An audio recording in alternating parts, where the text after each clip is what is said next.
Imagine walking into a room and not needing to prove anything. Imagine staying calm when someone tries to push your buttons and feeling in control even when everything around you is loud and messy. Now ask yourself honestly, how often do you speak too quickly, react too fast, or say things you later regret? Most people don't realize this, but the way you use your words or hold them back can completely change your life. If you speak with purpose, with control, with calm, you gain respect, clarity, and peace. But if you talk too much, complain, or always try to explain yourself, you give away your power without even knowing it. Today, you're going to discover how silence, yes, silence, can make you stronger, wiser, and more respected. These aren't just tips. These are ancient Stoic tools used by some of the wisest people in history.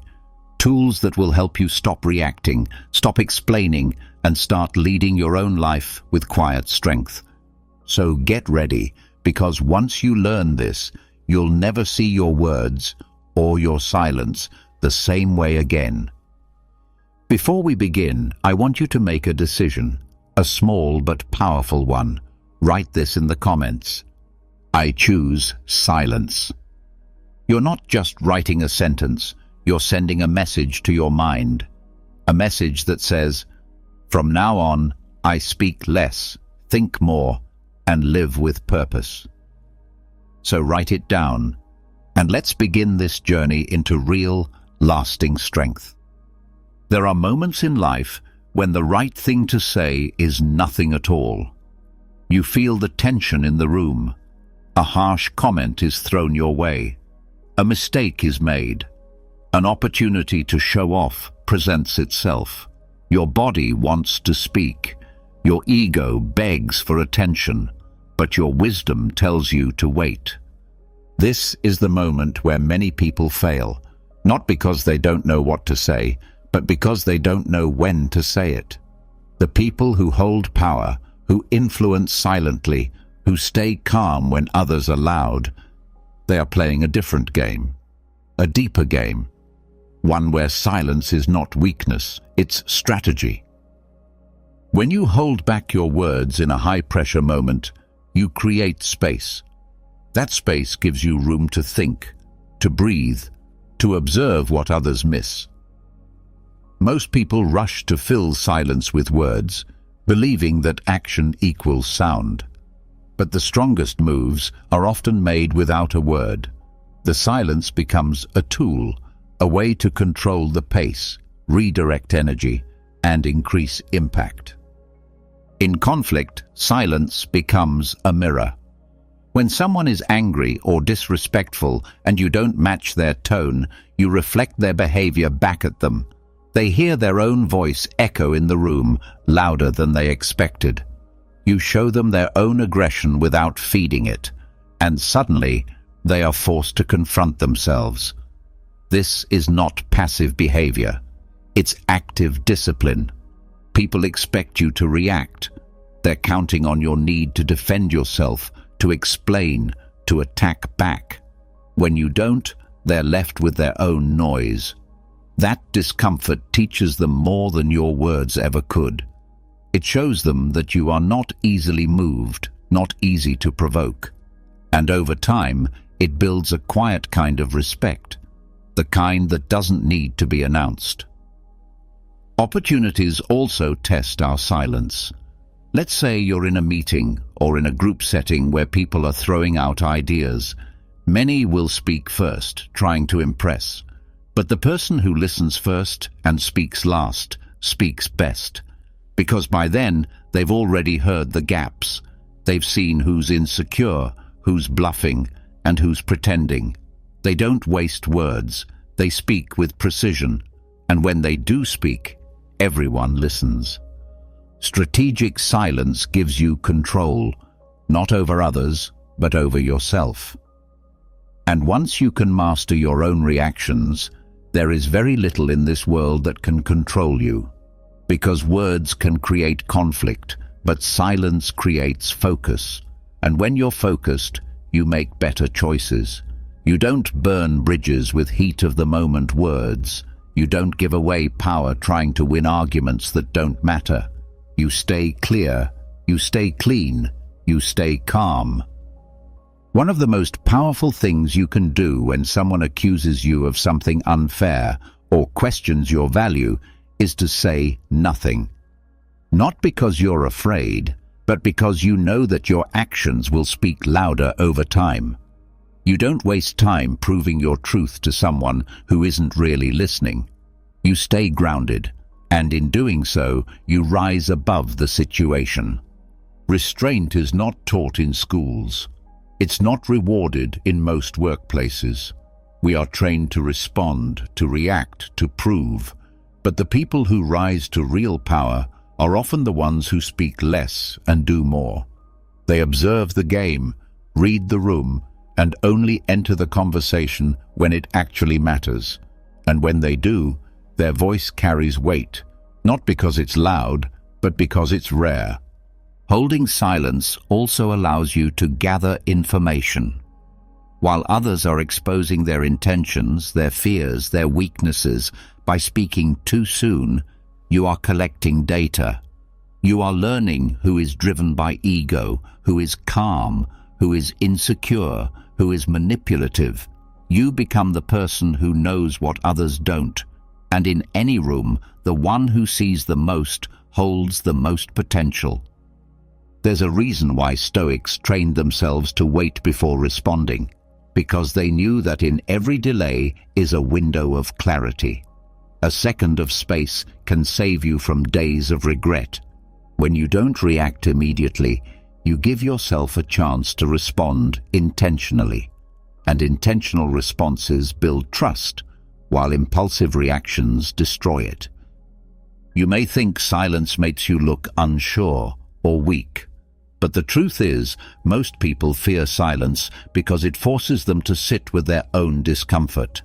If you can sit in silence while someone challenges you or disrespects you or tries to provoke you, you are showing a level of control that speaks for itself. This kind of strength also affects your body.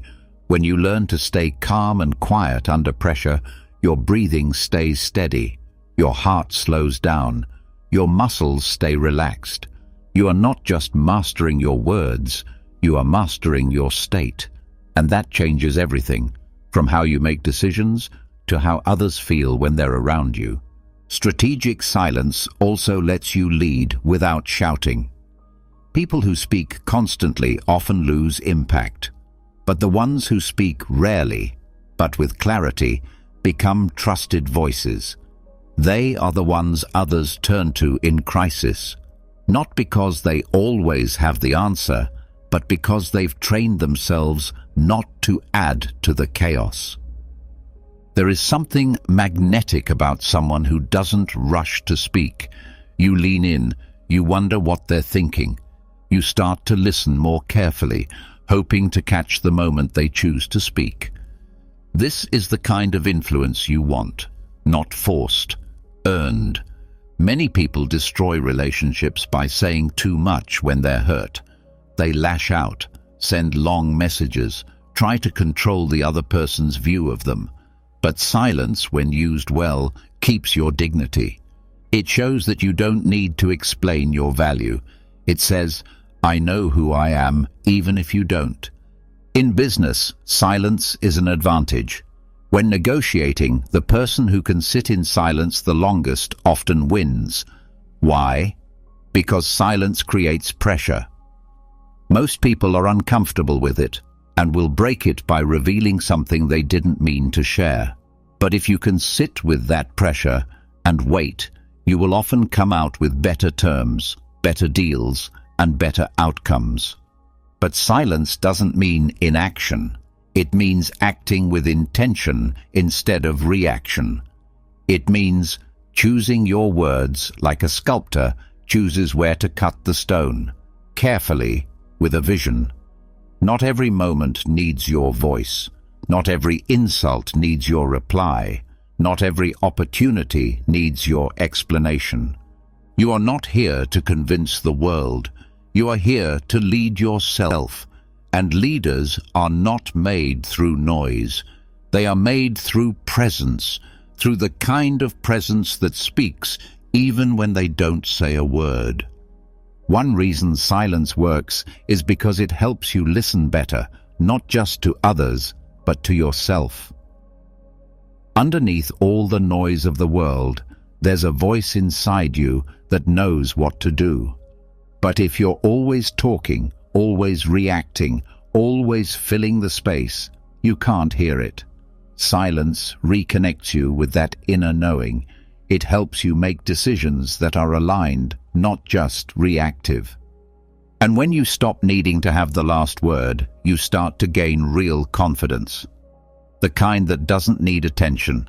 The kind that doesn't break when someone misunderstands you. Because your peace isn't tied to what others think. It's built on something stronger. Discipline. Think of a person who's always trying to win every conversation. They get louder, more aggressive, more desperate to be right. That person may win an argument, but they lose respect. Now think of someone who listens more than they speak, who chooses their words wisely, who isn't afraid of silence. That person may say less, but when they speak, people stop and listen. That's the kind of person you want to be. Every time you choose not to react in anger, every time you hold back a comment you know is unnecessary, every time you choose silence over gossip or judgment, you are building something inside you, something strong, something centered, something powerful. This is not a skill that comes overnight. It takes time. It takes mistakes. You will speak too soon sometimes. You will regret a few words. But the more you practice restraint, the easier it gets. And soon, people around you will feel the shift. They will sense that you are not like everyone else, that you don't need to fill the silence, that you own it. And what happens next is simple. People begin to respect your boundaries. They stop expecting you to explain everything. They stop pushing you for a reaction. They start listening more when you speak, because they know you won't speak unless it matters. You won't need to tell people who you are. They'll feel it, because silence, when backed by presence, speaks louder than words ever could. So next time you're in a moment of tension or temptation or opportunity, pause. Hold your ground. Let the silence do the heavy lifting. Let your restraint become your reputation. And watch how your life begins to shift, not with noise, but with power, quiet, calm, unshakable power. Silence creates space, and within that space, a question appears. What else have you been avoiding? What truths are buried beneath comfort? What strength has never been tested because your days are too soft, too safe, too easy? If silence is power, discomfort is the forge where that power is shaped. Most people think strength comes from doing more, lifting heavier, working longer, speaking louder. But true strength begins when you step into something uncomfortable and choose to stay. Not because you enjoy suffering, but because you understand what it gives you in return. Control, discipline, clarity, unbreakable calm. Voluntary discomfort is one of the most effective tools to train the mind. When you choose to make your life harder in small, controlled ways, you prepare yourself for the real storms, the ones you don't see coming. Cold showers, early mornings, fasting, silence, discipline in daily choices. These are not punishments, they're invitations. Each one says, "Come meet the edge of your comfort. Come see what lives beyond it." You start by doing something simple that most people avoid. You wake up early, not because you have to, but because you can. There's no one forcing you, no prize, just a decision. Your body wants more sleep, but you get up. And in that quiet, when it's still dark outside, you already feel different. You've made a small promise and kept it. And something inside you clicks. I am stronger than my moods. You take a cold shower. It shocks your body. Your instinct says step out, but you stay in. Not for glory, not for social media, just to practice keeping your word when comfort says otherwise. That discomfort sharpens your awareness. It wakes you up in ways that coffee never could. Your breath shortens, but your focus deepens. You've already faced resistance before the world even asked anything of you. You begin to fast, not forever, just long enough to feel hunger. And then you realize, hunger is not the enemy. You can sit with it, observe it, control it. You're no longer a slave to cravings. Your mind becomes clearer, your emotions steadier. You eat not to feel better, but to nourish. You stop chasing food as a way to escape boredom, anxiety, or stress. You take control, and food loses its control over you. Discomfort changes your relationship with time. You stop expecting every moment to feel good. You start seeing value in doing hard things, in waiting longer, in working through fatigue. When everyone else takes the easy road, you take the one with more resistance, not because it's harder, but because it builds you. You start noticing how people around you avoid discomfort at all costs.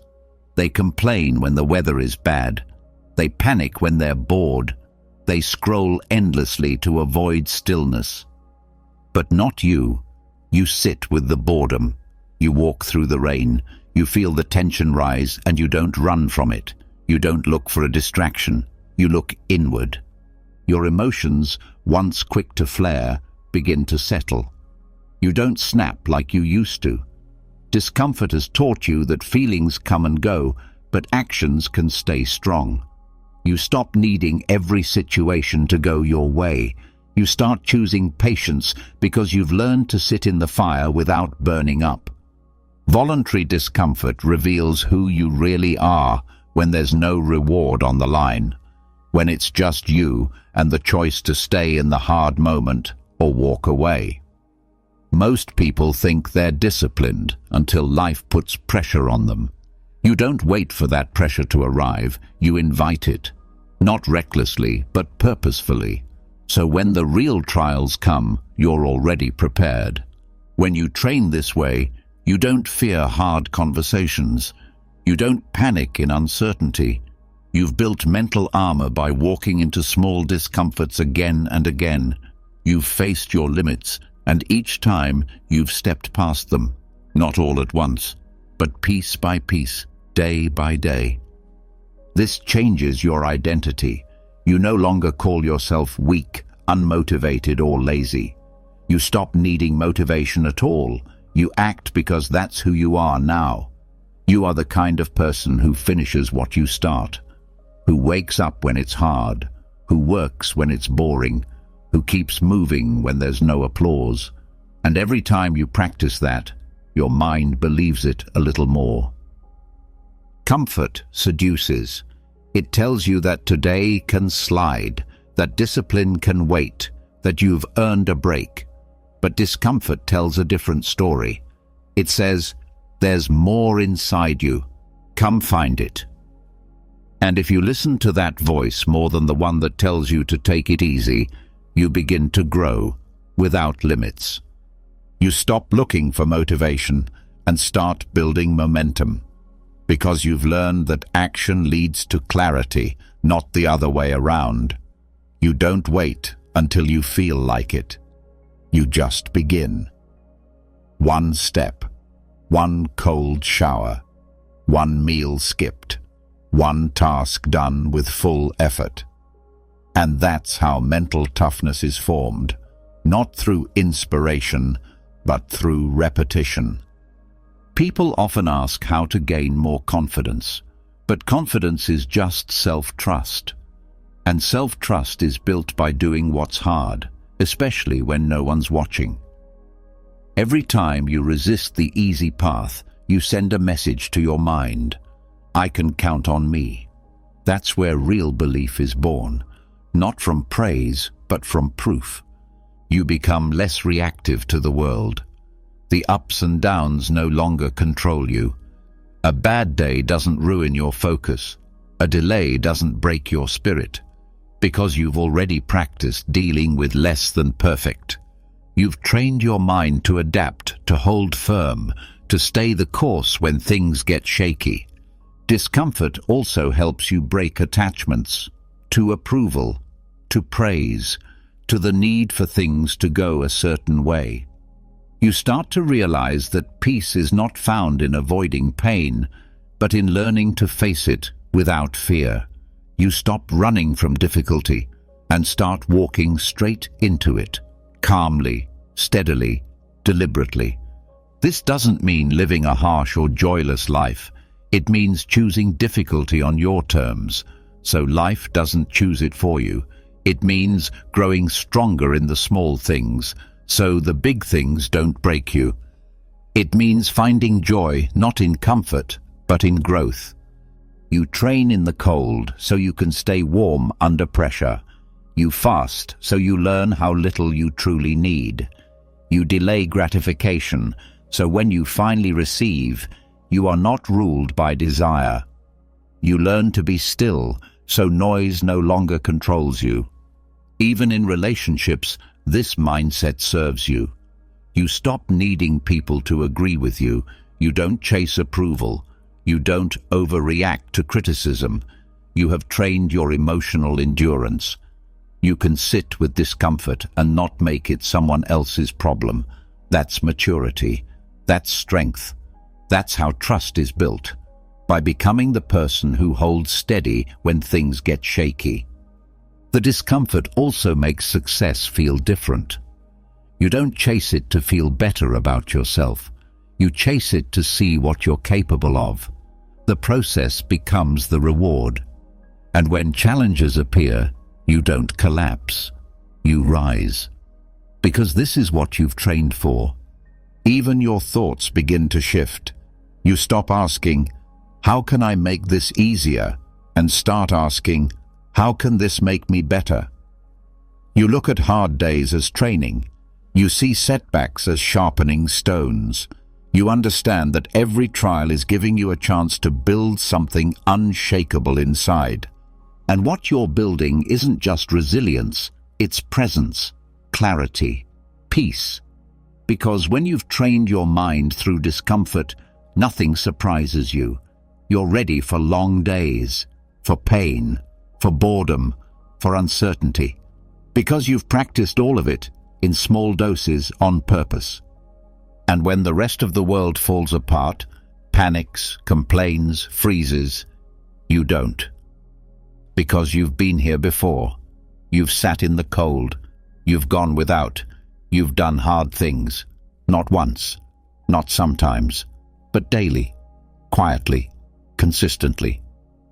This is the Stoic path, not the loud one, not the shiny one, but the real one. The one that starts in the early morning when you do what no one sees. The one that shows in how you respond when things go wrong. The one that reveals itself in how calm you are when everyone else loses control. So when someone asks you how to become mentally strong, you'll know the answer. You don't get it from books alone. You get it from action, from choosing the harder path when it's easier not to, from training the body so the mind can follow, from doing something every day that stretches you just a little past your comfort zone. Because that's where real growth lives, not in the comfort, but in the challenge you choose over and over again. And the beautiful thing is, once you begin, you won't want to stop. You'll see that discomfort doesn't break you, it builds you. You'll feel the change, not just in your body, but in your spirit, in your patience, in your grit, in the way you carry yourself when life pushes back. You will start to crave challenge, not fear it, and you'll know deep down that no matter what comes your way, you're ready. because you've already walked through the fire and you've come out stronger, quieter, and more focused than ever before. You've faced the cold, the hunger, the stillness. You've learned to delay comfort and embrace the hard path. You've built a kind of strength that doesn't shout. But now, there's another test. One that's quieter, yet just as difficult. It's not about your body. It's not even about your endurance. It's about whether you can truly listen without needing to reply, fix, or prove anything. In a world where everyone wants to speak, few know how to listen. Real listening. Not the kind where you're just waiting for your turn to talk, or thinking of what to say next while someone else is speaking. That's not listening. That's performance. The kind of listening that builds trust, that reveals truth, that creates clarity, starts when you drop your need to be right and start hearing what's really there. When someone speaks to you, they're not just sharing words. They're revealing how they feel, what they value, what scares them. But most of us are too busy forming our opinion or offering advice to notice. When you listen without an agenda, you stop trying to shape the moment, and you let it show you what it really is. This kind of listening slows everything down. It quiets the urge to interrupt, to defend, to explain. It puts your ego on mute and lets your awareness rise. When someone tells you a story, they don't always want a solution. Sometimes they want a mirror, a calm space, a person who isn't trying to fix them, but simply present with them. That's rare. That's powerful. When you master agenda-free listening, people feel safer around you. They stop posturing. They speak more openly because they can sense you're not judging them, not trying to win, not waiting to disagree. You're just there. And being fully present with someone, even in silence, is more healing than most words. This doesn't mean you have no thoughts or opinions. It means you know when to hold them. You recognize that not every conversation is a debate. Not every question needs your wisdom. Sometimes the wisest thing you can do is stay silent and let the other person find their own clarity just by being heard. Stoics trained for this. They knew that listening was not a passive act, but an active discipline. It takes energy to keep your attention on someone. It takes humility to resist the urge to interrupt. It takes patience to hear something you disagree with and not immediately correct it. But every time you do this, you sharpen your perception. You start hearing what's not said, the tone, the hesitation, the shift in breath. These small things tell you more than the surface words ever could. And in that space, you become a student of human nature. This skill affects your decisions. When you listen fully, you gather better information. You don't jump to conclusions. You hear the emotion behind the logic, the story behind the facts. This gives you depth. It gives you an edge. You make fewer mistakes because you're not reacting. You're absorbing. And from that, you respond with clarity, not confusion. In leadership, this skill is everything. A leader who listens well builds stronger teams. People speak more freely when they feel heard. Problems are solved faster because the root causes are uncovered. Meetings become more efficient because the speaker knows they won't be cut off. Trust increases, and with trust comes speed, creativity, and alignment.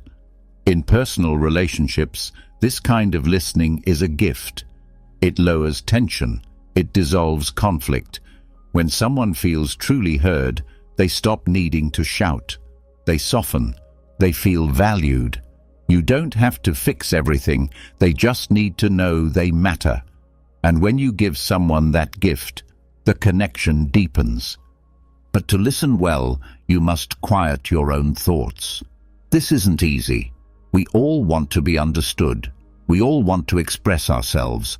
But when you constantly try to insert your experience into someone else's moment, you dilute it. You turn their story into yours, and slowly they stop sharing. So instead of jumping in, hold back.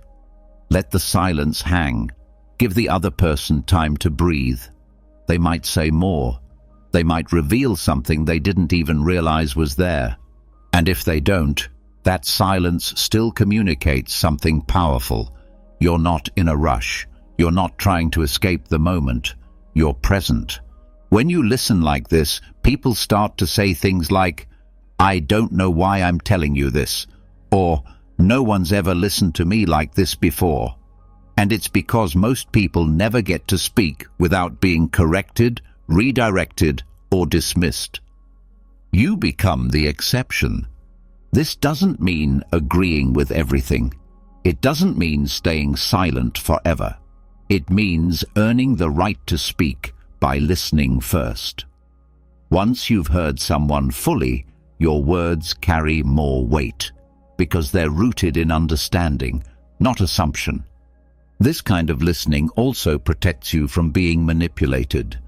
When you're calm and quiet, you hear the gaps in someone's logic. You hear when someone's trying to guilt you, or push you, or flatter you for their own gain. You don't need to argue.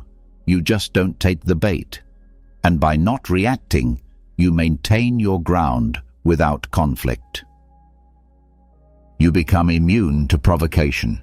People try to stir you up. They try to get a reaction, but you've trained your ears to stay open and your mouth to stay shut until it's time. That's emotional mastery, and it earns quiet respect. This skill is especially important in moments of tension. Most conflicts escalate because both sides stop listening. They interrupt, defend, accuse. But when you're the one who holds the line, who keeps listening even when your ego wants to strike back, you lower the temperature.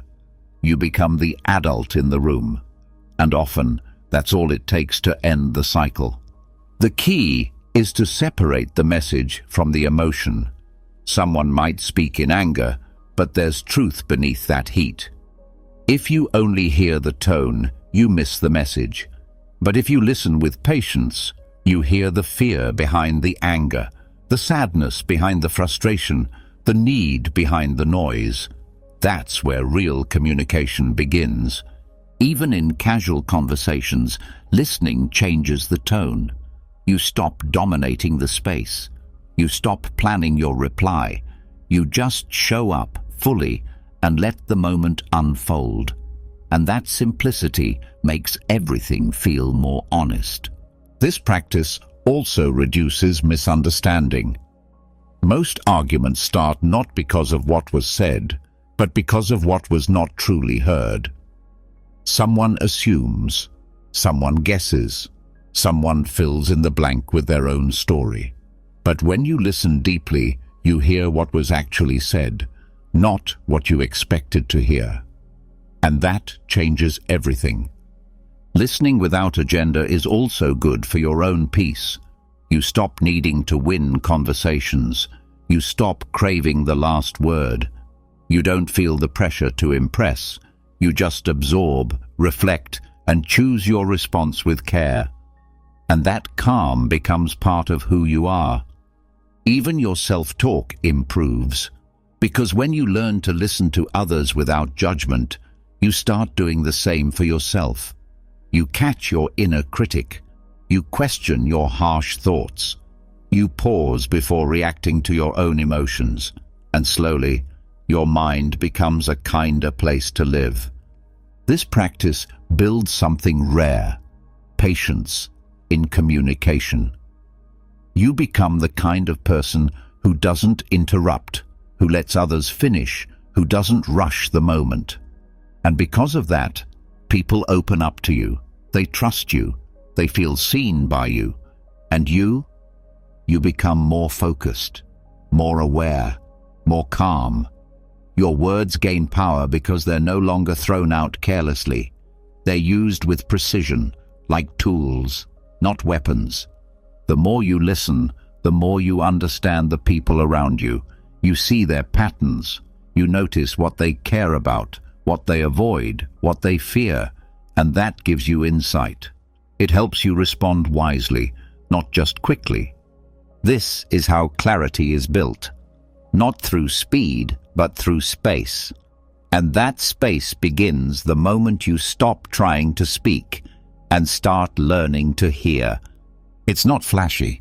It's not easy, but it's worth it, because the ability to listen without an agenda is a rare kind of strength, one that doesn't need to prove itself, one that brings peace into every room, one that sees through noise and connects to the truth beneath it.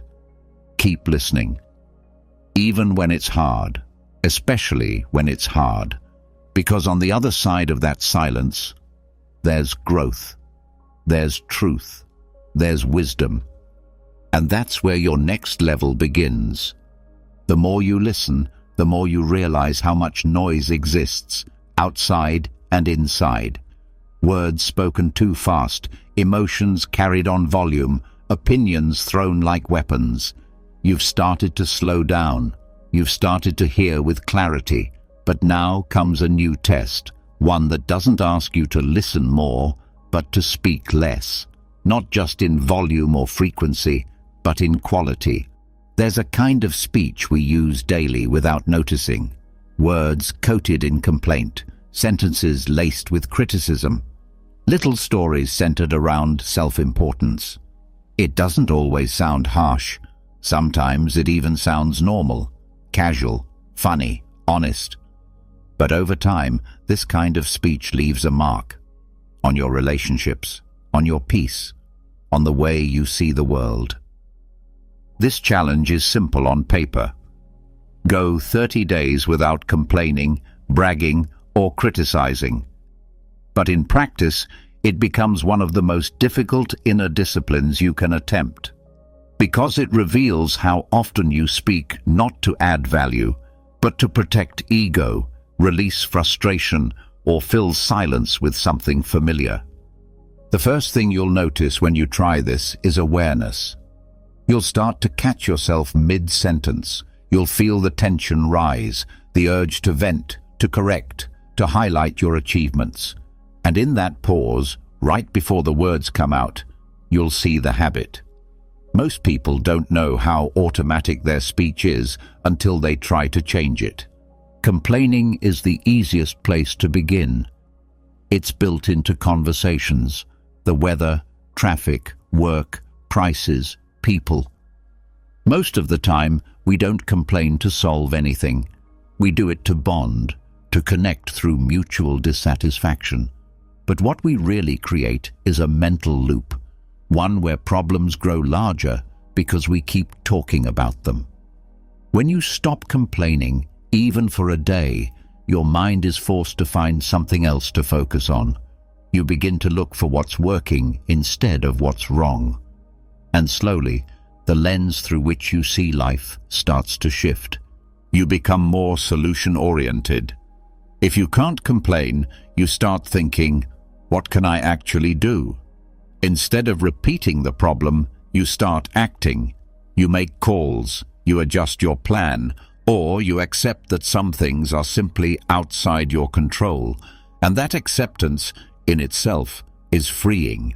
Then comes bragging. This one hides under good intentions. You want to share your wins.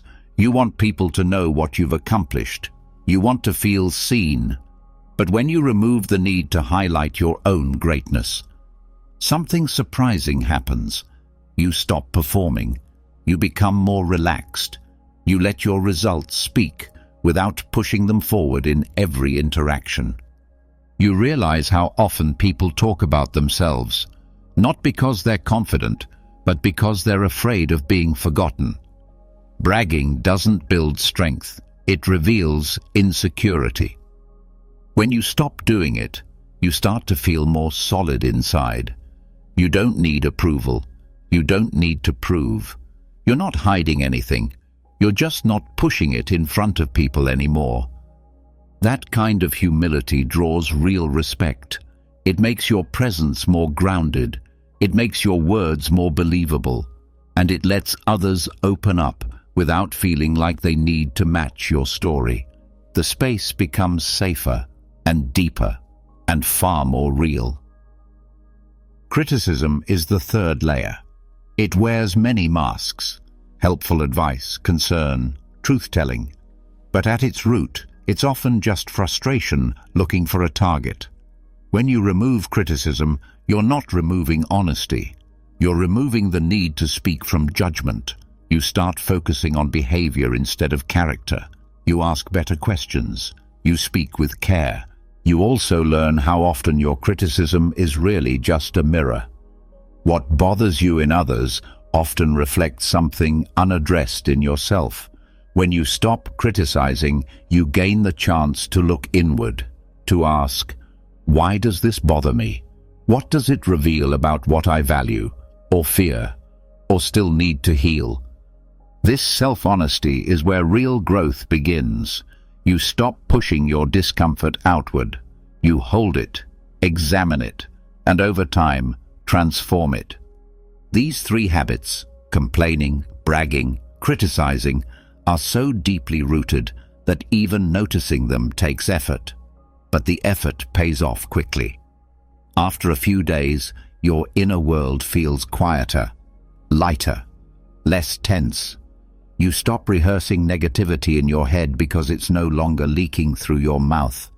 You stop telling stories where you're always the victim, the hero, or the judge, and you start living more simply. You also begin to notice how others speak. You hear the loops people live in, the friend who always complains, the colleague who always highlights their role, the person who never gives feedback without making someone feel small. Not to judge them, but to see how easy it is to fall into these habits, and how rarely people break them. Your conversations begin to shift. You say less, but mean more. You're more present, more curious. When you remove these automatic patterns, you give space for something deeper, actual connection. You listen not just to reply, but to understand. You speak not to impress, but to express what matters.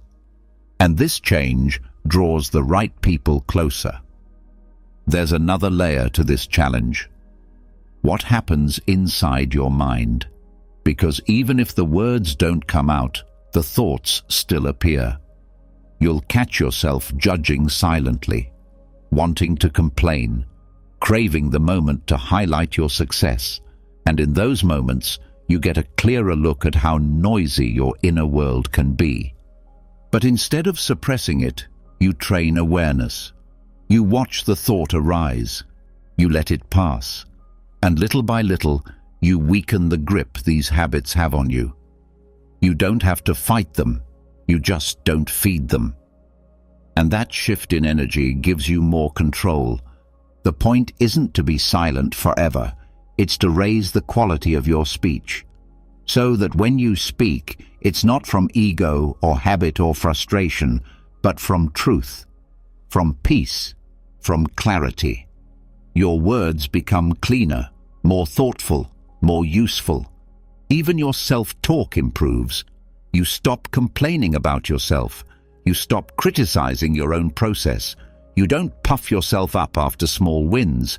You stay centered, steady, honest.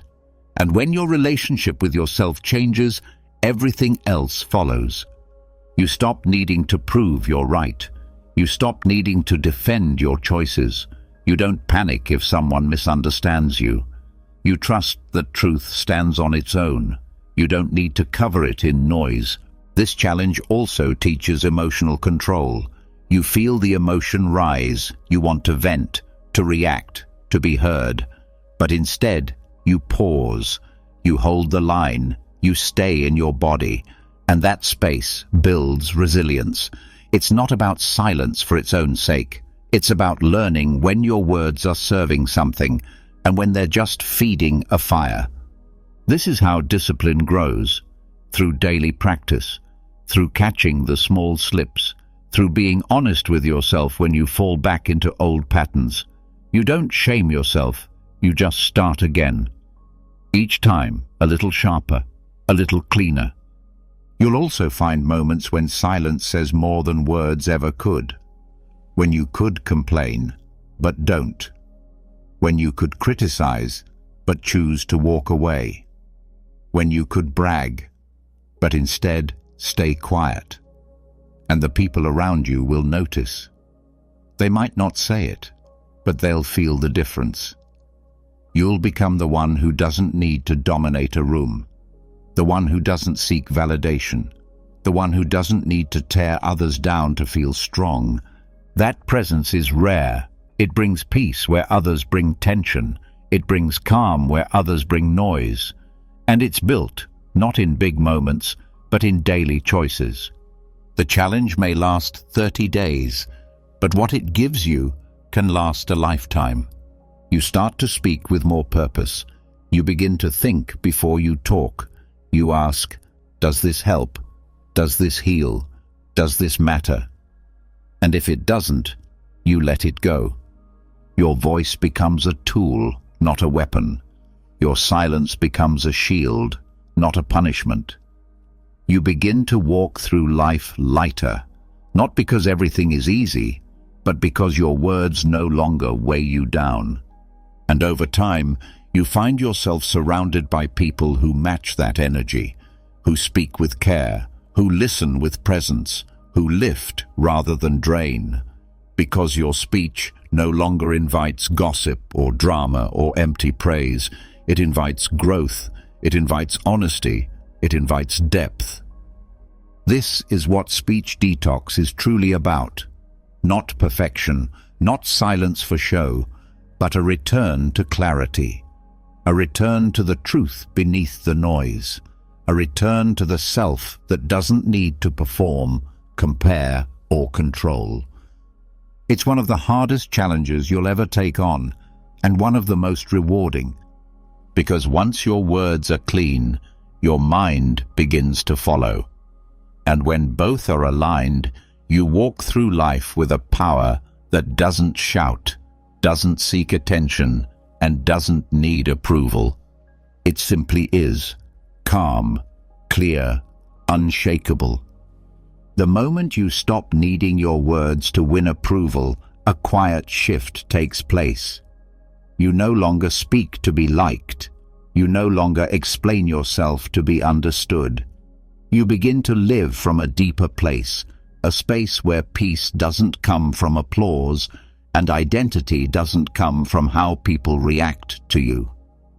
Once you've trained your mouth to be quiet and your mind to be still, the next challenge appears, finding out who you really are when no one is watching. Most people live their entire lives needing to be seen, heard, praised. They chase attention without realizing it. A compliment makes them feel valuable.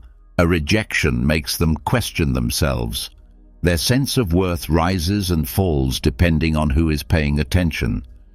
But there is another way, a way of walking through life with invisible dignity, a way of building inner strength so stable it doesn't move when the world does. This is not about being cold. It's not about isolating yourself. It's about building such a strong connection to your values that outside noise no longer shapes your self-image. You know what you stand for. You know what matters to you. So whether people cheer or criticize, it doesn't change your direction. That kind of self-respect cannot be bought. It's not gifted. It's built through silence, through struggle, through choosing truth over comfort. You learn to detach from outcomes and instead focus on effort, not because results don't matter, but because your character is not built by results. It's built by how you move when no one's clapping. When you stop looking outward for approval, you start turning inward for alignment. You ask better questions. Did I act with integrity? Did I do what I said I would do? Did I treat others with respect, even when it was hard? These are the questions that grow dignity. Quiet questions, private questions. but the answers shape the kind of person you become. Many people confuse confidence with attention, but real confidence often looks like humility. It shows up in small decisions, keeping promises to yourself, speaking the truth when it's uncomfortable, saying no when pressure says yes. It shows up in how you carry yourself, not how loud you are. This way of living removes the need to perform. You stop pretending to be more than you are.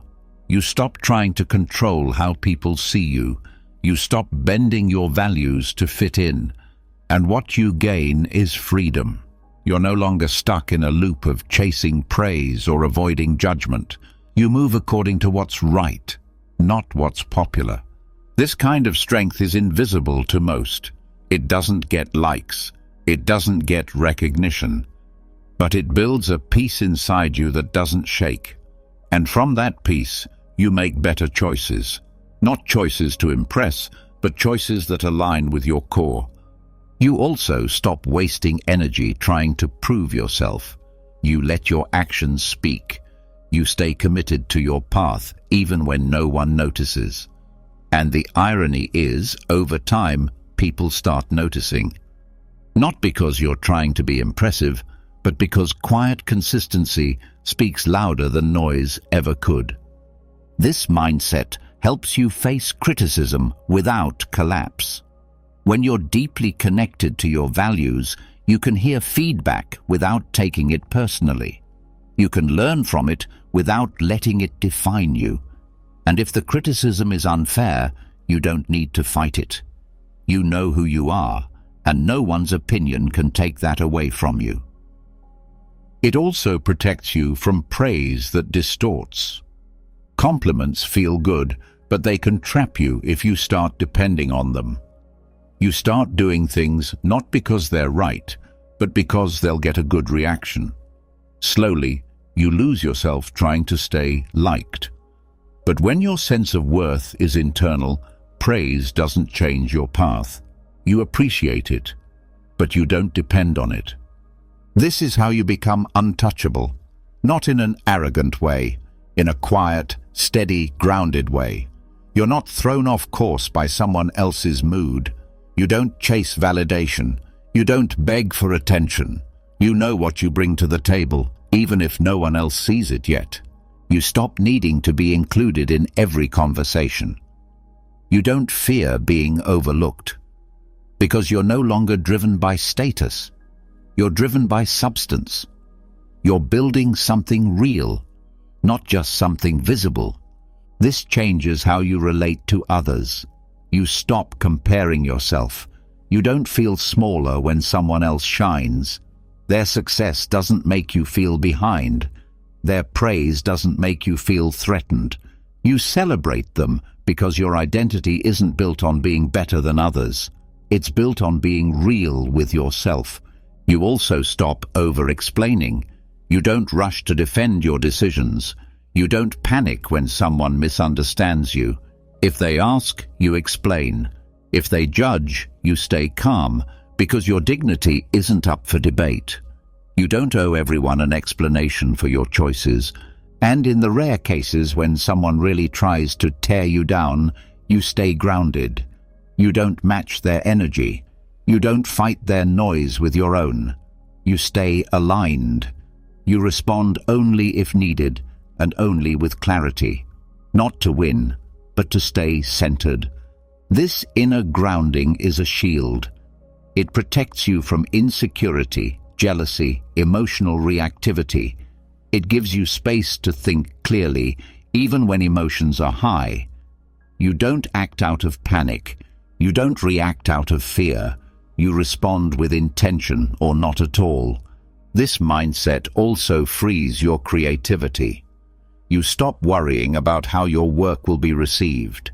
You stop filtering your ideas through the lens of, will they like it? You create what feels true, what feels needed, what feels aligned with your mission. And from that place, your work becomes more powerful, because it's honest. This honesty also improves your relationships. People feel safer with you, because you're not playing a game. You're not trying to impress. You're not adjusting yourself for approval. You're simply being. That kind of presence builds deep trust. It allows others to be themselves around you. You become the kind of person people respect, not because you chase respect, but because you live in a way that commands it, quietly, consistently, without needing a spotlight. But this doesn't happen by accident. It takes daily work. You reflect, you reset, you check your motives. You ask, am I doing this for truth or for praise? Am I being honest or just trying to be liked? And when the answer points to ego, you adjust, not with shame, with awareness. Over time, this practice builds an unshakable core. You become less needy, less reactive, less thrown by life's highs and lows. You stop depending on others to tell you who you are, because you already know. That's invisible dignity. It's the strength no one claps for, the power no one sees, the kind of confidence that doesn't require an audience. It's what allows you to walk away from what's wrong, even when it's easy. To say no to what's tempting, even when it's praised. To stand alone in truth, even when no one agrees. It's not loud, it's not celebrated, but it's rare, and it's real, and it's yours, if you choose it.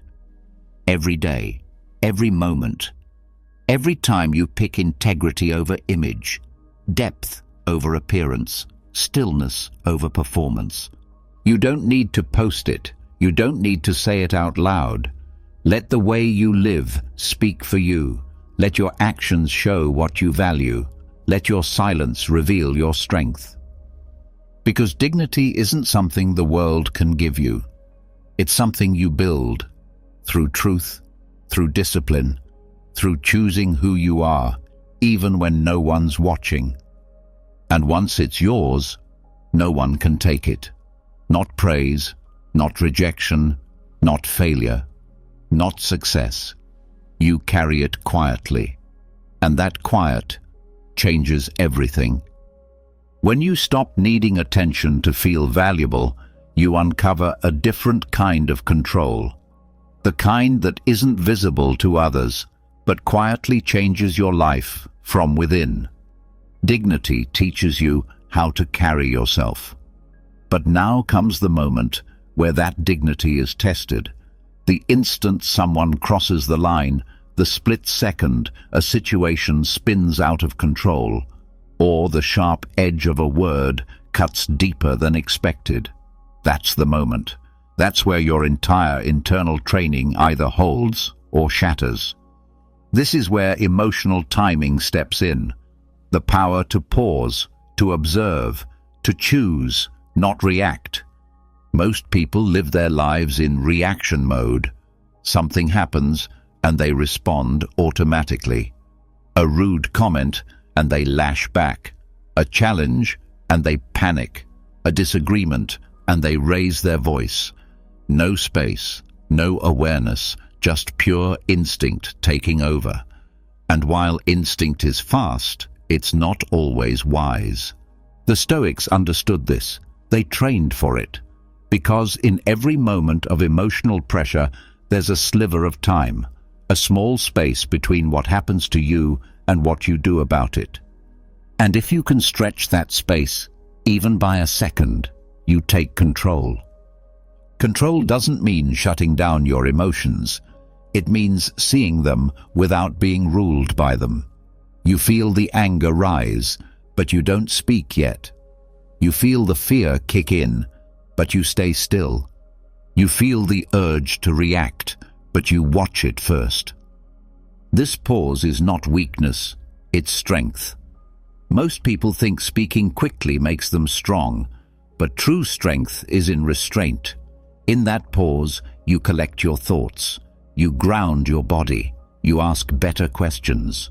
What's really happening here? What's worth saying? What part of this is emotion, and what part is truth? That level of self-control changes everything. You stop creating damage with your words. You stop escalating problems that could have been solved with silence. You stop saying things you can't take back.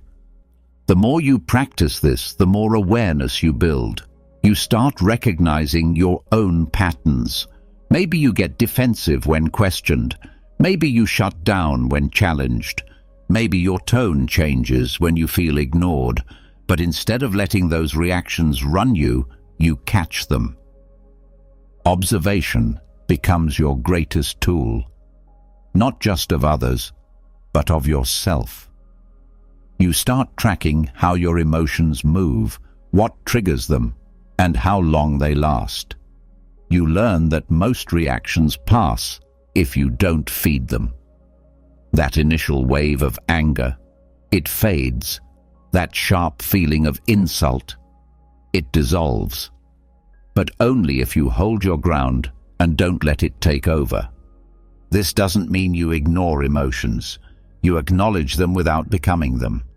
You say to yourself, I'm angry, but I don't need to act on it right now. I'm stressed, but I don't need to pass that stress on to others. I'm hurt, but I can respond from clarity, not pain. That pause creates space for better decisions. You stop reacting based on ego. You start responding from alignment. You ask, what's the wise thing to do here? What would I regret later? What's actually needed? You stop letting others control your emotional state. Just because someone else is loud doesn't mean you need to match them. Just because someone is careless doesn't mean you need to lose your center. That pause becomes your protection. You let their emotion move through the air, and you stand in your own. This doesn't just help you, it helps everyone around you. When you pause, you become a stabilizer.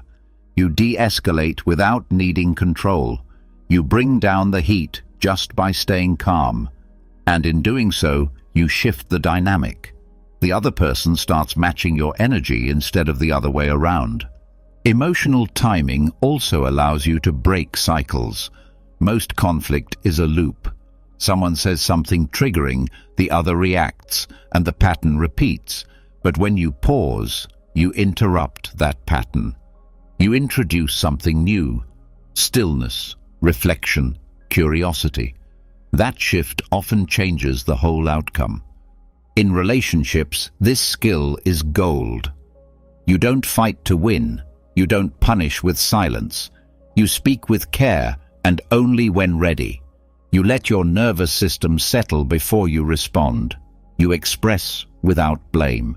You protect the connection even when emotions run high. This kind of mastery doesn't come from reading. It comes from practice, real time. You'll get it wrong. You'll react too fast. You'll speak when you shouldn't have. But if you reflect, learn, and try again, the space grows. That moment between stimulus and response becomes easier to access. And over time, it becomes your default. You also stop relying on your first emotional judgment. You give situations a chance to unfold.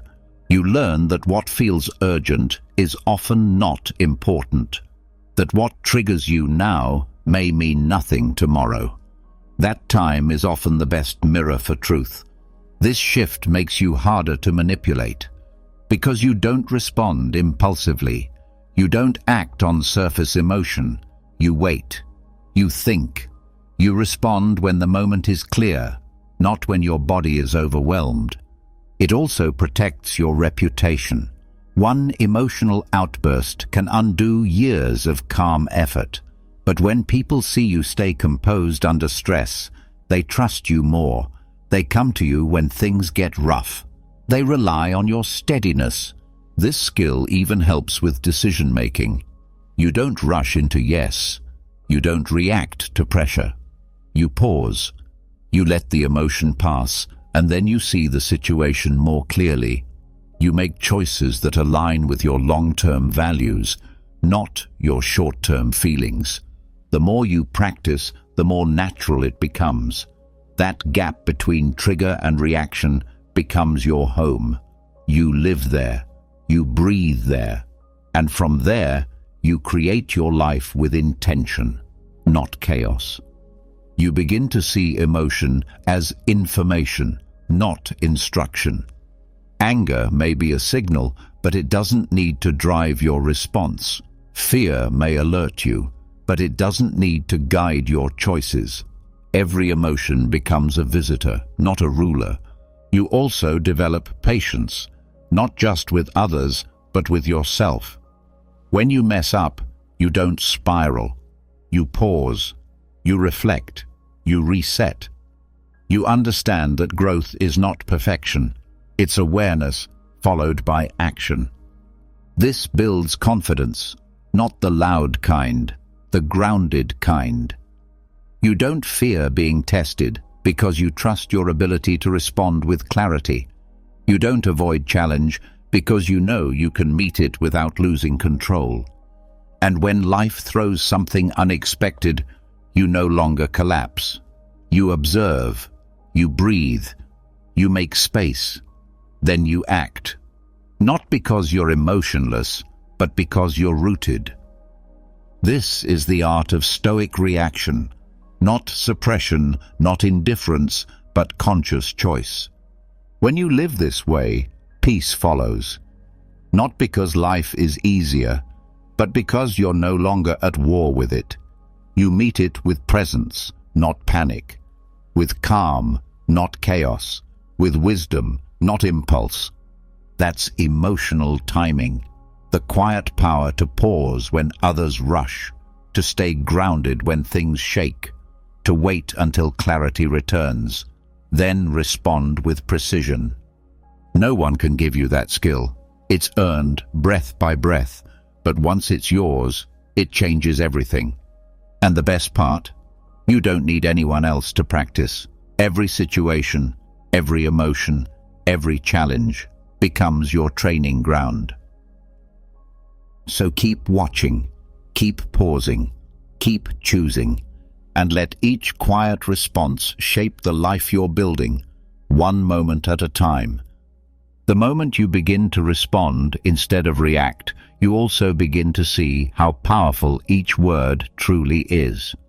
It becomes clear that language is not just sound, it's force. What you say, how you say it, and when you say it, leaves a mark, either lifting the moment or cutting it apart. All the control you built in silence, in pause, in restraint, it's now tested in the words you choose. Because once they're out, you don't own them anymore. They build or they break. They create peace or they cause harm. And every word carries weight. Most people speak as if words disappear. They treat language like air, passing, light, forgettable. But words don't vanish. They stay in people's minds, shaping how they think, how they see themselves, and how they act. One careless sentence can change someone's confidence for years. One harsh comment thrown in anger can turn into a wound that echoes long after it's said. What makes this even more dangerous is how easy it is to speak without thinking. The brain moves faster than awareness. You feel something, and your mouth starts moving before your mind catches up. And in that gap, real damage can happen. You don't just hurt someone else, you also shape how you see the world. Words are repeated. Repetition becomes belief. Belief becomes identity. And just like that, what started as casual language becomes the structure you live inside. People underestimate this. They joke about things they actually fear. They insult what they secretly admire. They talk down on others to feel stronger. Every one of these habits reinforces a mindset. Over time, language becomes self-programming. Say enough negative things about others, and you start to see the world as full of enemies.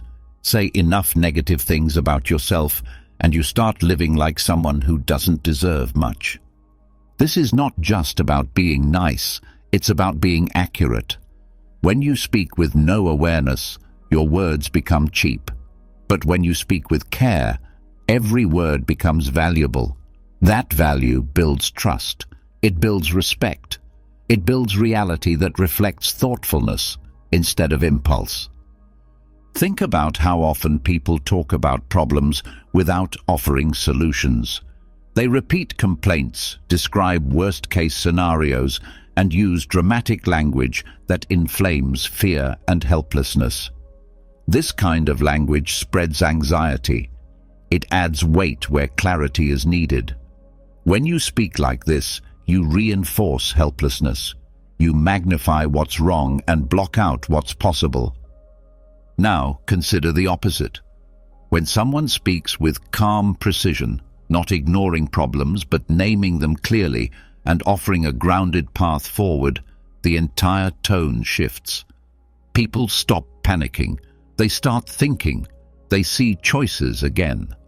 That kind of language is leadership, not just because it sounds confident, but because it gives shape to direction. Words also influence emotion.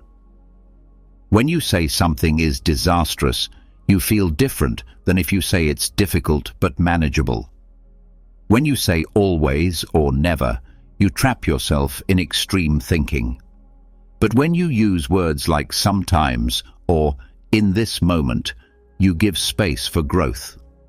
The language you use to describe a situation becomes the lens through which you experience it. And that experience becomes your emotional reality. In relationships, language either builds connection or creates distance. Words of blame build walls. Words of understanding build bridges. If your language constantly points out flaws, assumes intentions, or uses sarcasm as a shield, connection weakens. But if your words reflect honesty, curiosity, and care, even hard conversations lead to closeness. Most breakdowns between people are not about facts, they're about tone. The wrong truth said the wrong way feels like an attack. The same truth said with gentleness feels like a gift. So it's not just what you say, it's how you say it. When you remove sharpness, remove ego, and bring respect into your voice, even hard words can be received well. You also begin to see how language affects action. The way you describe your goals, your plans, even your identity, changes how likely you are to succeed.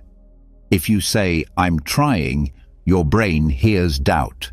If you say, "I'm doing," it hears commitment. If you say, "I can't," you stop looking for a way. If you say, "I'm learning," you stay open.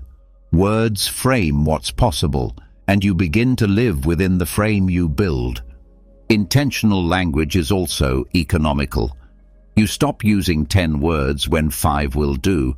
You stop repeating the same point 3 times because you think volume equals clarity. You speak once clearly and let the silence do the rest. That kind of speech has weight because it respects attention. It doesn't waste space. It lands. Even the words you speak to yourself change when you realize their weight. The inner dialogue shifts from judgment to instruction. Instead of saying, "I always mess this up," you say, "I didn't get this right yet." Instead of saying, "I'm not good at this," you say, "I'm practicing." Those small changes seem subtle, but they shape how you handle struggle. They turn moments of failure into steps, not setbacks. When your inner voice becomes clearer, kinder, and more disciplined, your outer voice follows. You stop gossiping. You stop talking just to talk. You stop using words to fill space or feel important. You speak when it adds something, and when you do, people notice the difference. This discipline doesn't limit you. It sharpens you. You become more persuasive, more trustworthy, more grounded. Your voice holds power not because it's loud, but because it's clean. People trust what comes from you because they don't feel manipulated. They feel respected. Careless words often come from carelessness with attention. If you're not listening fully, your words are likely to miss. But when you're fully present, you catch what others miss. You respond to the real issue, not just the surface. And when you speak, it's from connection, not assumption. You also learn to speak less when less is better. Some situations don't need a reply. Some conversations are better ended with a single sentence.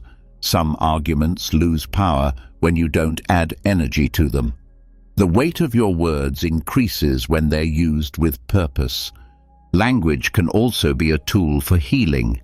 Words of recognition, apology, or encouragement can shift someone's entire day.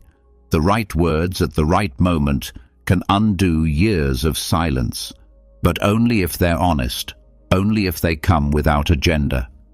That's what gives them weight. And that weight isn't always heavy.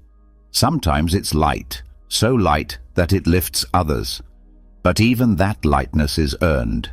You have to learn when to speak softly and when to be direct. You have to know when silence holds more power than explanation. The Stoics didn't see speech as entertainment. They saw it as action.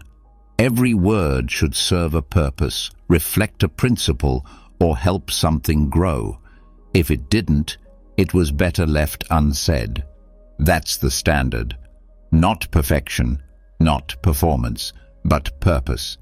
In every conversation you have a choice, to inflate noise or to create meaning. If you choose meaning, you walk differently. You speak less, but say more. You hold your tongue when anger tries to lead. You pick words like a sculptor picks his tools. You know what you're building. Words can destroy trust faster than it's built. One lie, one insult, one careless comment, but they can also rebuild with patience, with effort, with integrity. It's slow, but real things always are. The way forward is not silence forever. It's speaking as if words matter, speaking as if someone's heart is listening, speaking as if you might live inside the world your words create, because you will. Your entire presence is reflected in how you speak. People will forget what you wore, they'll forget what you looked like, but they won't forget how your words made them feel. So make them feel seen, make them feel safe, make them feel truth, not because you're clever, but because you're clear. Speak with weight, speak with care, speak like it matters, because it does, always. Once you begin to speak with intention, you naturally start asking yourself another question. What needs to be said at all? Because as you watch the ripple effect of words, how they land, what they reveal, what they expose, you start to see that not every truth needs a voice right away. Some things gain value through quiet development. And one of the most powerful things you can learn is the strength of keeping your plans to yourself. Sharing your goals feels good. Talking about what you're going to do, what you're building, what you're aiming for, it feeds the ego. It gives a sense of momentum, a taste of recognition before anything real has even begun. But this temporary high comes at a cost. The more you talk about your intentions, the more your brain believes you've already done the work. You borrow satisfaction from a future that doesn't yet exist. When your mind receives praise just for announcing a goal, it loses urgency. You feel rewarded before you've earned anything. The hunger fades, the pressure lifts, and the very energy that should have been fueling execution is spent on conversation. This is how many people end up stuck. They start strong in public and fade in silence. They speak like giants, but move like shadows. Silence protects your process. When you don't talk about your plans, you're left with only two choices: execute or abandon. There's no praise for thinking, no reward for intention, just action, just results. That tension, that quiet responsibility, is what builds discipline. It keeps you honest with yourself. You can't hide behind the applause of others because there's no applause yet, only work.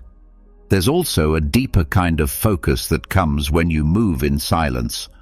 When you're not distracted by people's reactions, positive or negative, you're free to focus on the work itself. You don't second-guess your ideas based on someone else's opinion. You don't shift direction to impress. You stay in your lane, steady and clear, building without noise. This isn't about secrecy, it's about self-respect. Not everything needs to be announced. Not every move requires validation. You know why you're doing it. That's enough. And when the result comes, it speaks for itself. People see it. They feel it. And by then, there's nothing to explain. Keeping your plans private also protects your energy. Sharing too early invites distractions. People will offer opinions, advice, doubts. Some of them mean well, some don't. But either way, their input pulls your focus outward. You start thinking about how your plan sounds instead of how it works. You start preparing to defend your decision instead of refining your execution. This splits your mental energy. And when energy is split, results weaken. There's also envy. Not everyone wants to see you grow. Some people prefer the version of you that stays still. When you share your ambitions, you trigger their insecurities. You remind them of what they're not doing. And even if they smile, they may quietly hope you fall short. Moving in silence protects you from this hidden resistance. It keeps your momentum away from opinions that could distort it. By working quietly, you also develop trust in yourself. You stop needing someone to say, "You're on the right track." You become your own compass. That kind of self-reliance is rare. Most people are always seeking signs, feedback, signals. But when you let your actions be the proof, you don't need confirmation. You just keep building. It also forces clarity. When you can't impress anyone with talk, you're left with one question. Is this worth doing? Not, does this sound good? Or, will people like this? But, is this aligned with what I value? If the answer is yes, you keep going. If it's no, you stop. No audience, no performance, just alignment and action. This way of moving gives you space to evolve. When your plans are private, you're free to adjust, to pivot, to change your mind. You're not trapped by your own words. You don't feel stuck proving a version of yourself that no longer fits. You're allowed to grow quietly, without explanation. It also builds presence. When you're not broadcasting your goals, you're not projecting into the future. You're grounded in what you're doing right now. And that presence deepens your work. It sharpens your senses. It puts your full attention where it belongs, in the task, not in the idea of what it might become. Working in silence also sets a powerful standard. It tells people that you're not interested in praise for potential. You only speak when there's something real to show. And that makes your voice more powerful when you finally do speak. Because by then, it's backed by results, not theory.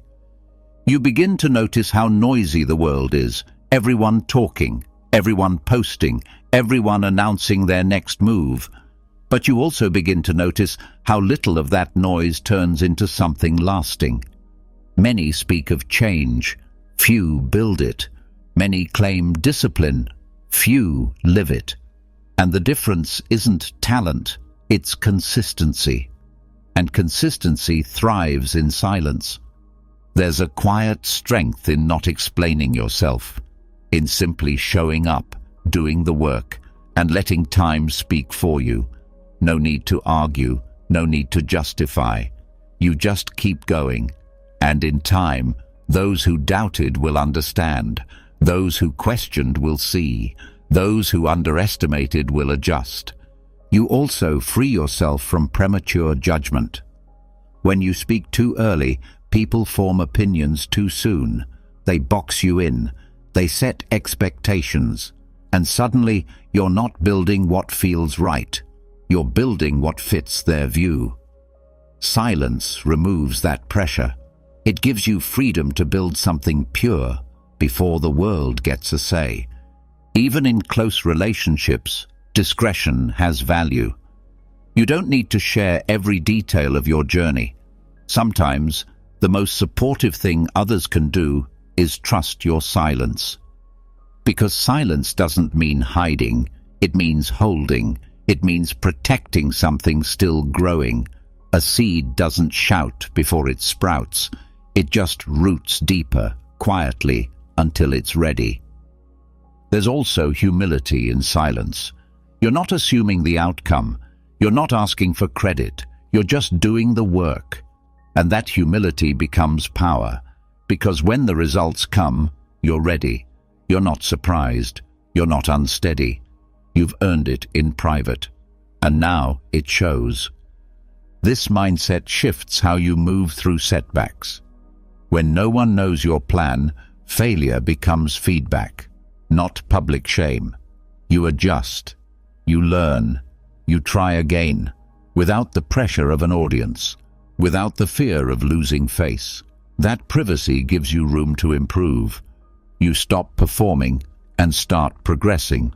You stop planning for approval and start aligning with purpose.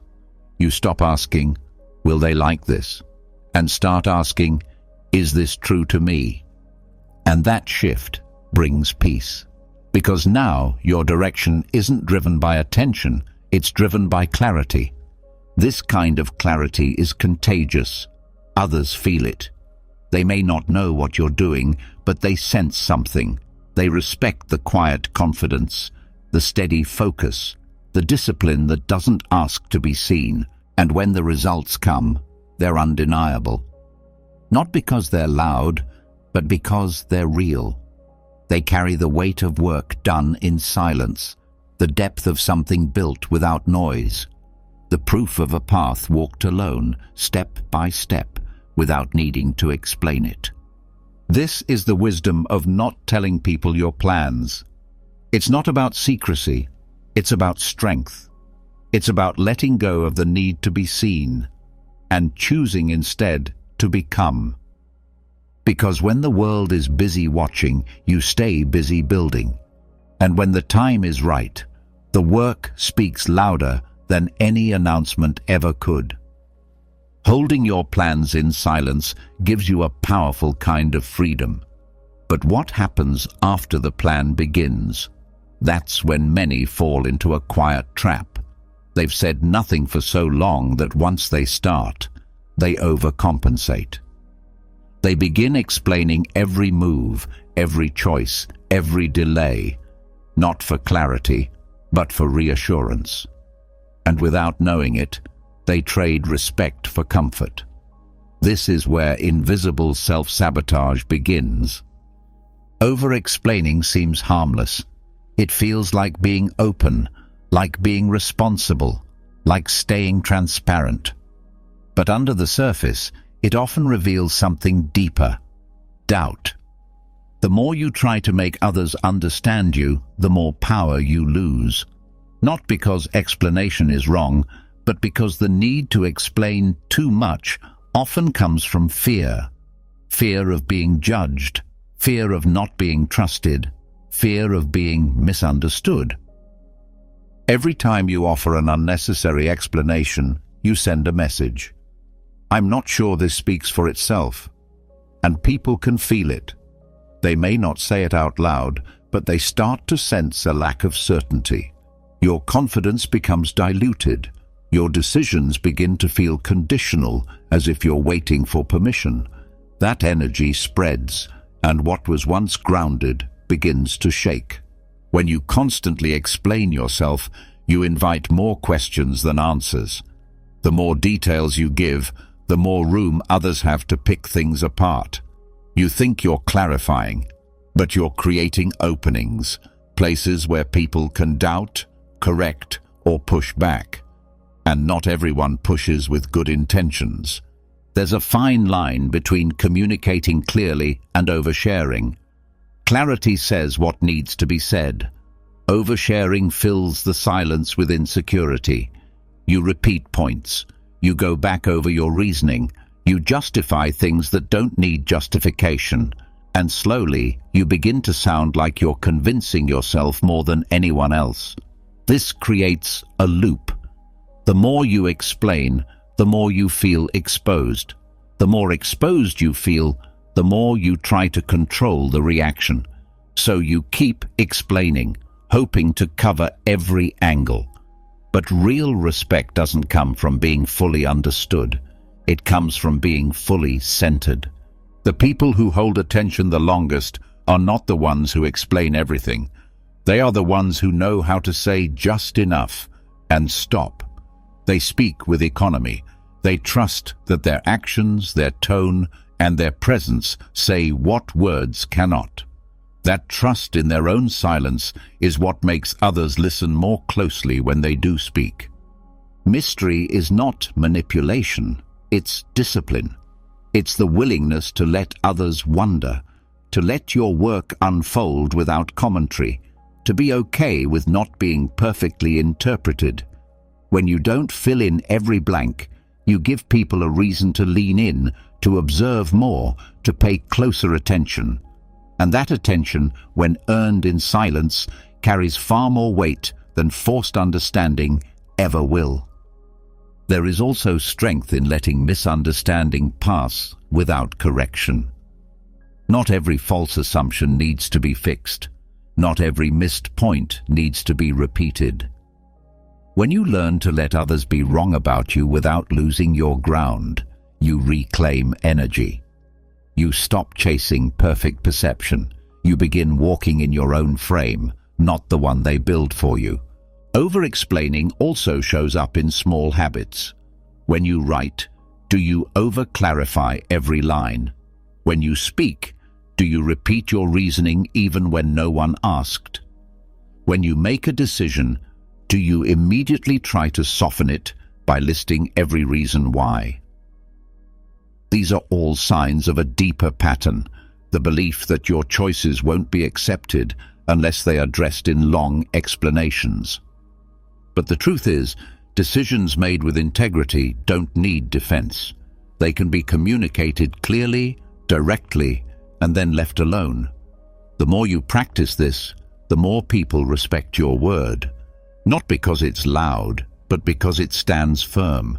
When you stop trying to make everyone understand you, the right people begin to trust you more. Over-explaining can also become a way to hide. You layer words to protect yourself from feedback. You talk so much that no one gets the chance to question you. You bury the truth in excessive detail. But protection is not the same as power. Power doesn't need padding. It stands clean, honest, direct. Reclaiming mystery starts with trusting your value before anyone confirms it. You don't need to explain your process if your results speak. You don't need to defend your boundaries if they're clear. You don't need to justify your path if it's true to your core. People may ask. People may not understand. That's okay. Their comfort is not your job. You also stop apologizing for doing what's necessary. You stop softening your strength so others don't feel uncomfortable. You speak when needed, and you do it with calm finality, not aggression, not arrogance, just clarity that doesn't wobble. This doesn't mean you withhold important information. It means you don't add unnecessary explanations just to feel safer. It means you trust your presence, your integrity, and your experience to carry the meaning, even when your words are minimal. In leadership, over-explaining can destroy authority. Teams don't need their leaders to narrate every choice. They need direction. They need stability. When a leader explains too much, people start looking for flaws. They stop focusing on the goal and start analyzing the delivery. Precision keeps the mission in focus. Excessive dialogue clouds it. In relationships, this habit often turns conversations into lectures. The more you explain, the more it sounds like you're trying to win or control. But people don't connect with perfection. They connect with confidence wrapped in stillness. A simple "I understand" can be more powerful than a detailed defense. A quiet decision held with care can create more peace than hours of explaining. This practice also helps you face your own doubts. When you stop explaining everything to others, you're left with your own reasons, and those reasons need to be strong enough to stand on their own. That's where growth happens. You refine your why, you sharpen your vision, you choose actions that don't require constant backup. You also begin to notice how often other people over-explain, and you learn to listen differently. You hear where the fear is hiding. You hear what they're really asking for under all the words. And in those moments, you're reminded of why clarity matters, why simplicity creates trust, why restraint reveals strength. This shift isn't about being distant. It's about being rooted. You stop rushing to fill the silence. You stop trying to manage people's reactions. You let things land. You let people think. You trust that truth doesn't need to be shouted. It can be felt. You gain time, you gain energy, you gain clarity, all because you stop spending yourself on unnecessary explanations. You say what matters and nothing more, and in doing so, your words become sharper, your presence becomes fuller, your value becomes clearer. This is how you stop sabotaging yourself. Not by doing more, but by saying less, by letting your choices stand, by trusting your path enough to walk it without constant narration. You are not here to be endlessly understood. You are here to live truthfully, to move with purpose, to speak with clarity.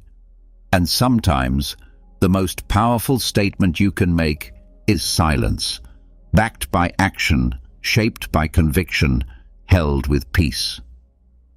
Letting go of the need to explain everything unlocks a different kind of discipline. But silence alone isn't enough. To build real influence, you must know not just what to say, but when to say it. There's a deeper layer of strategy where timing becomes everything.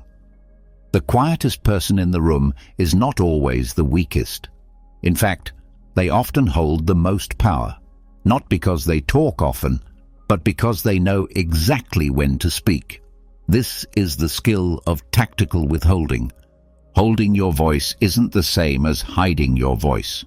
One is fear, the other is control. Tactical withholding is not about staying silent forever. It's about waiting long enough to see the full picture before you act.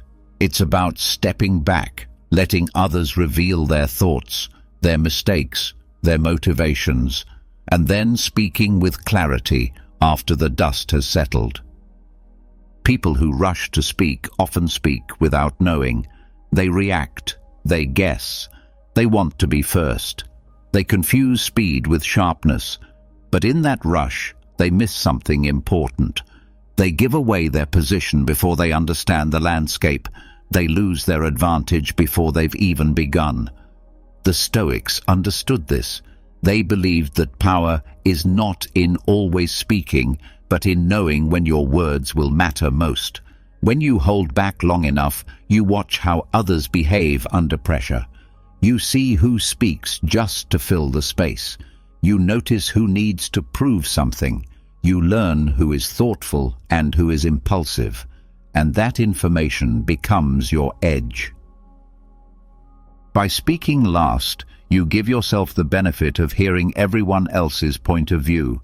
You collect the data, you hear the arguments, you observe the tone, the emotion, the hesitation. And then, when you do speak, you're not guessing. You're responding from full awareness. That kind of response lands differently. It carries weight. It moves the conversation forward instead of adding to the noise. This also builds authority. In any group setting, the person who waits to speak sends a message without saying a word. They don't need to dominate. They don't crave attention. They are listening, observing, preparing. When they finally speak, people listen because they've been waiting. And when words are rare, they feel more valuable. There is power in letting others talk first. They expose their plans. They reveal their fears. They set the frame. And by the time you enter the conversation, you already know where to aim. You can speak with precision because you're not reacting, you're responding with strategy. This approach also protects you from emotional missteps. The longer you wait, the more you regulate your response. You're not pulled into drama.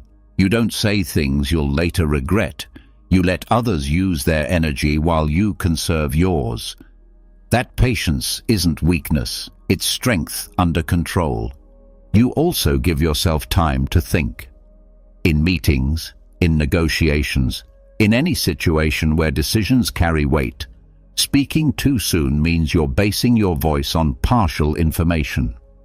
But when you hold back, you give yourself a chance to process, to refine, to consider angles others missed. This reflection improves your accuracy. You don't just contribute, you elevate the conversation. This discipline is especially useful in leadership. Leaders who speak last show that they trust their team to share first. It signals respect. It tells people that their thoughts matter. It encourages openness. And when the leader finally shares their view, it's not just a command. It's a conclusion formed from collective input. Delaying your voice also helps in conflict. In tense situations, people expect quick reactions. But when you pause, when you let others speak, vent, even attack, you stay grounded. You don't match their chaos. You let their emotion run its course. And then, when the room is quiet, you step in, not to defend, but to redirect. That calm response often shifts the entire tone. This isn't about silence for the sake of silence. It's about timing. And the more you study the moment, the more you feel when it's right. You don't always speak last just to be last. You speak last when it matters most. When your words can shape direction, settle confusion, or close a loop. There's also humility in this approach. You're not obsessed with being the smartest voice in the room. You're not trying to impress anyone. You're focused on the result, not the reaction. And that kind of mindset is rare. It creates trust. People sense that you speak because you have something meaningful to say, not because you want attention. When people know you won't speak unless necessary, your words become a signal. When you open your mouth, it means the moment calls for it, and that consistency builds a reputation. Over time, people seek your input, not because you're loud, but because your silence means you're paying attention. This practice also helps manage pressure. You stop feeling like you need to respond immediately. You let others fill the space. You hold your ground. And in that stillness, you begin to notice how much time you truly have. Most situations feel urgent only because people rush. But when you pause, you see the layers. You find the gap. You insert your voice at the right time, not the fastest time. In group discussions, this skill shifts how people relate to you. They look to you not just for ideas, but for perspective. They trust that you've been listening, that your voice is grounded, not reactionary, that you're adding clarity, not noise. It also keeps you from being predictable. If you speak first in every setting, people know your position before you even open your mouth. But when you wait, you stay unreadable. You hold your cards. That unpredictability is a form of leverage. You reveal only what you choose, and that control keeps you in a stronger position. Even in everyday conversation, this shift matters. You start responding to what was actually said, not what you expected. You stop interrupting. You stop forming replies while others are still talking. You hear more, you speak less. But when you do, your words land harder. You also grow more confident in your ability to stay silent when necessary. Not every moment needs your opinion. Not every disagreement needs your correction. Some things resolve themselves if you let them unfold. And when you practice patience long enough, you see that silence often delivers answers better than arguments. This habit takes time. At first, the urge to jump in will be strong. You'll feel the tension. You'll want to correct, to contribute, to clarify. But if you resist, if you breathe, if you wait, something shifts. You begin to trust the pause. You begin to feel the power in restraint. You realize that the less you rush, the more you influence. Tactical withholding isn't about being passive. It's about choosing your moment. Not just to speak, but to speak from the deepest level of awareness. And that awareness builds with every moment you hold back, every second you listen, every time you choose stillness over speed. You're not avoiding the conversation. You're guiding it, not from the front, but from the core. You're letting others burn out their assumptions, their emotion, their noise. And when the time is right, you enter, not to compete, but to clarify, not to impress, but to conclude. This is where real power comes from, not from dominating the air, but from shaping it with purpose. And when you build that kind of presence, your voice doesn't need to be loud. It just needs to be timed, deliberate, clean. And when it finally comes, it speaks louder than everything that came before it. Because some of the strongest voices are not heard often. They're heard exactly when it matters most. Knowing when to speak last teaches discipline. It teaches you to observe, to wait, and to understand the value of timing. But even deeper than timing is containment, the ability to feel strongly and not always show it. There is a silent power in emotional control. And in a world that often encourages instant expression, immediate reaction, and full emotional exposure, the ability to hold your ground in stillness becomes rare and incredibly effective. There's a belief that expressing every feeling is always healthy, that if you feel something, it must be said, shared, or explained. But this isn't always true. Not every emotion needs to be processed out loud. Not every internal wave needs to become external noise. Constant emotional expression can become a trap, one where you start to believe your emotions are always right, always valid to act on, and always deserve an audience. Some emotions pass if you let them. But when you express them too quickly, you give them more life than they deserve.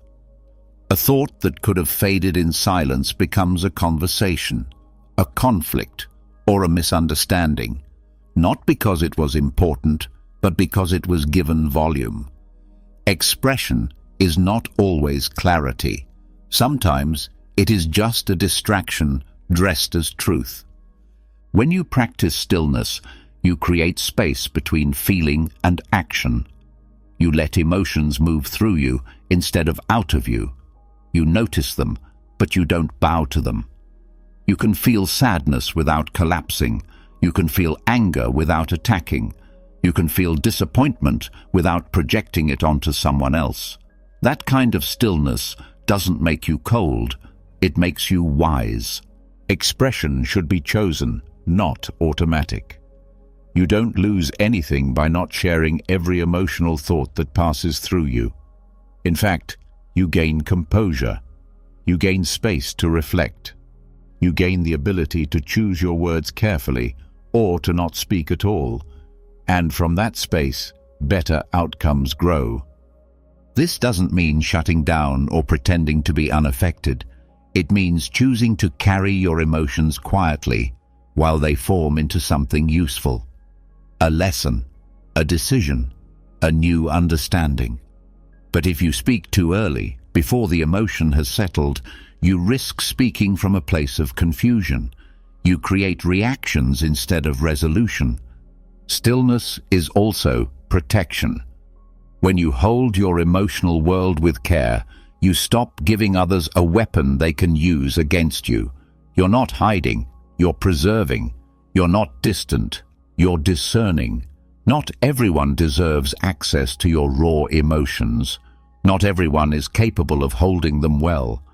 So you choose when to share, and with whom. That boundary keeps your peace intact. Holding your emotions doesn't make you less human. It makes you more responsible. Because emotional honesty isn't just about what you feel, it's about when and how you share it. If you express too soon, you risk confusing venting with truth. But if you wait, if you process, if you slow down, your expression becomes cleaner, sharper, more healing than harming. This applies deeply in conflict. In the heat of the moment, expressing everything you feel can do more damage than good. You may feel better temporarily, but the words can linger. The tone can cut. The look on your face can stay in someone's mind longer than you thought. By holding your emotion, you're not avoiding the moment, you're shaping it. You're saying, I care more about the outcome than the release. Stillness also brings perspective. What feels urgent in the moment may feel small an hour later.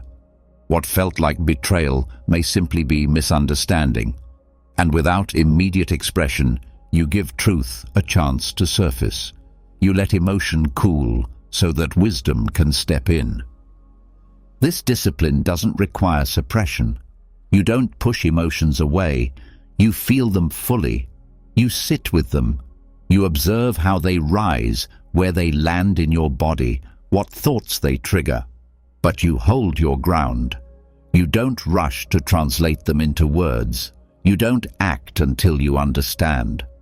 Over time, this practice builds internal stability. You're not tossed around by feelings.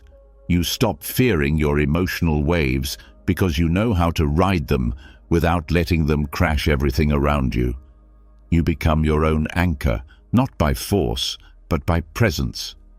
Selective expression is not emotional dishonesty. It's emotional strategy. It means you're committed to truth, but also to peace. You don't deny what's real. You just respect its power enough to handle it with care. And that care changes how people see you. They feel safe with you, not because you're emotionless, but because you're composed. You don't use emotion as leverage. You don't make others responsible for your regulation. You own your process. This shifts how you experience relationships. You stop needing others to fix your feelings. You stop expecting constant emotional validation. You learn to sit in discomfort without demanding someone else solve it.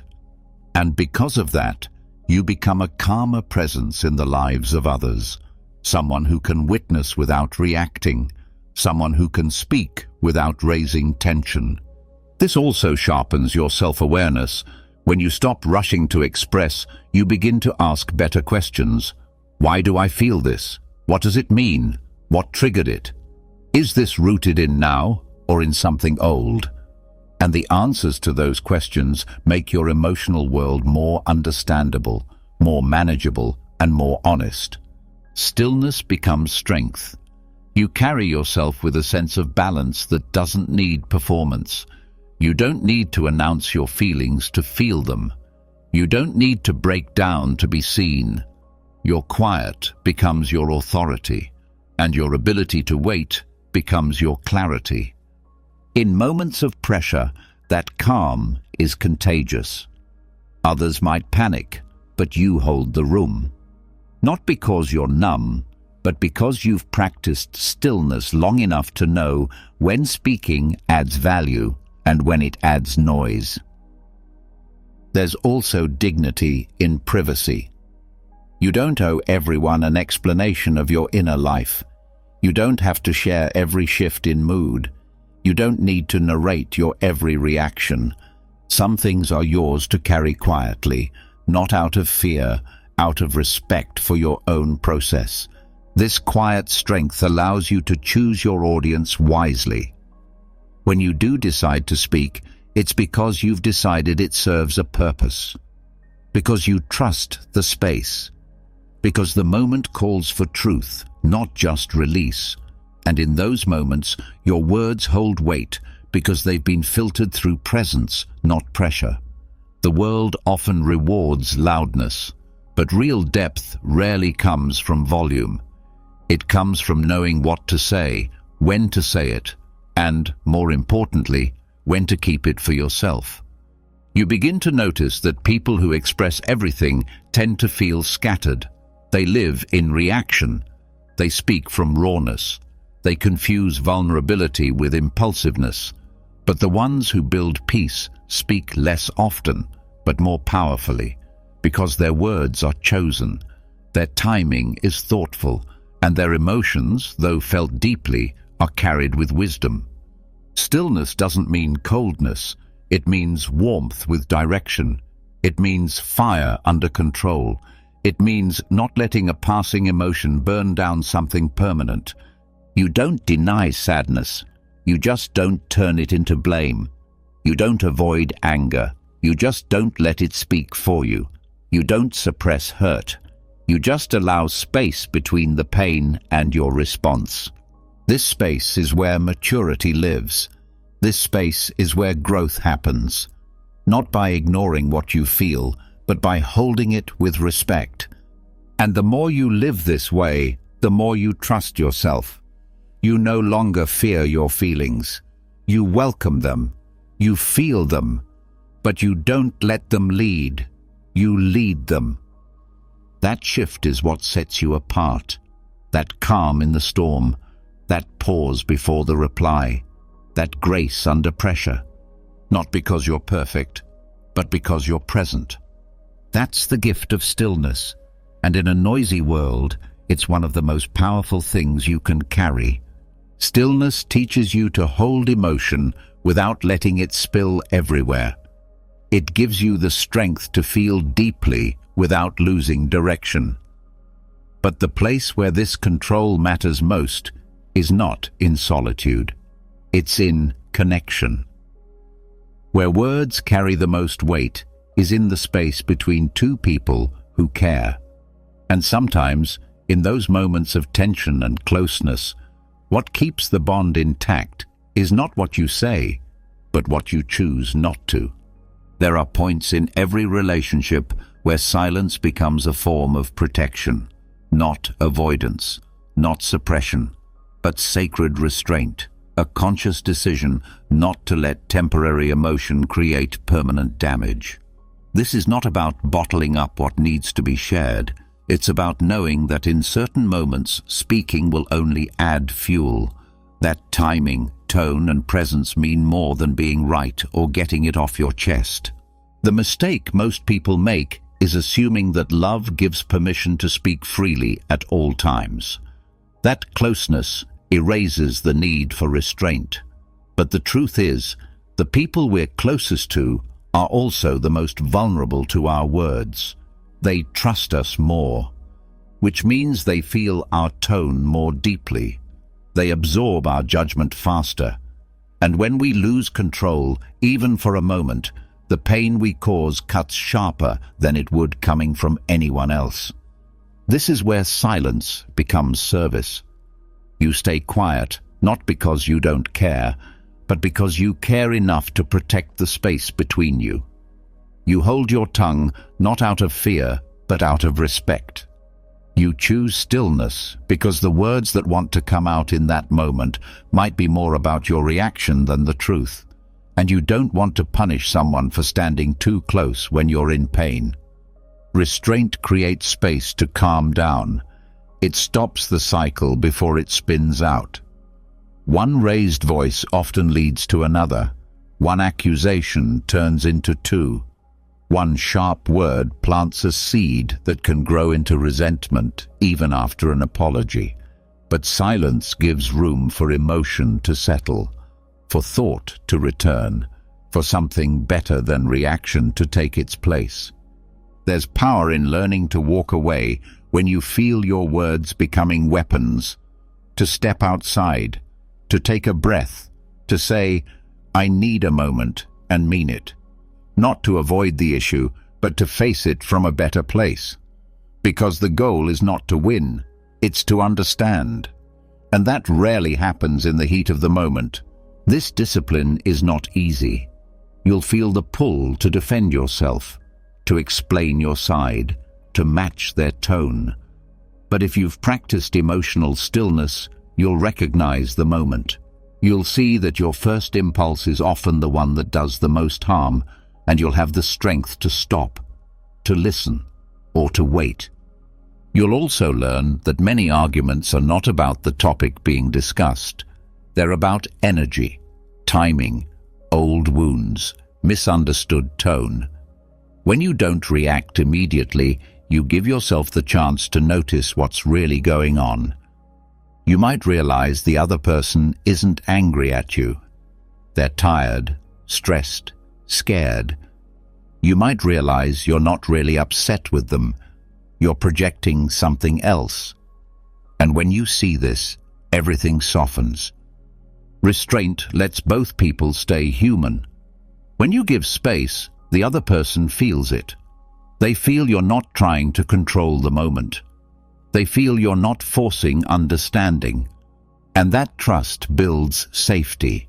They begin to relax, they begin to open, and a conversation that could have turned into a fight becomes something healing instead. This doesn't mean swallowing every truth. It means choosing the right moment to speak it, the right tone, the right level of calm. When you've had time to reflect, when you're no longer in reaction, when the words can land without being twisted by emotion, that kind of truth is clearer, kinder, and far more effective. In relationships, restraint is not weakness. It's protection, not just of yourself, but of the connection. It's knowing that silence can be stronger than the loudest defense. That timing matters more than volume. That love is shown not just in words, but in the decision not to speak when the words would wound. This kind of silence requires humility. You have to let go of being right. You have to accept that proving your point in the moment might cost you something more important. You have to trust that clarity can come later, and that love strong enough to last will wait for better words.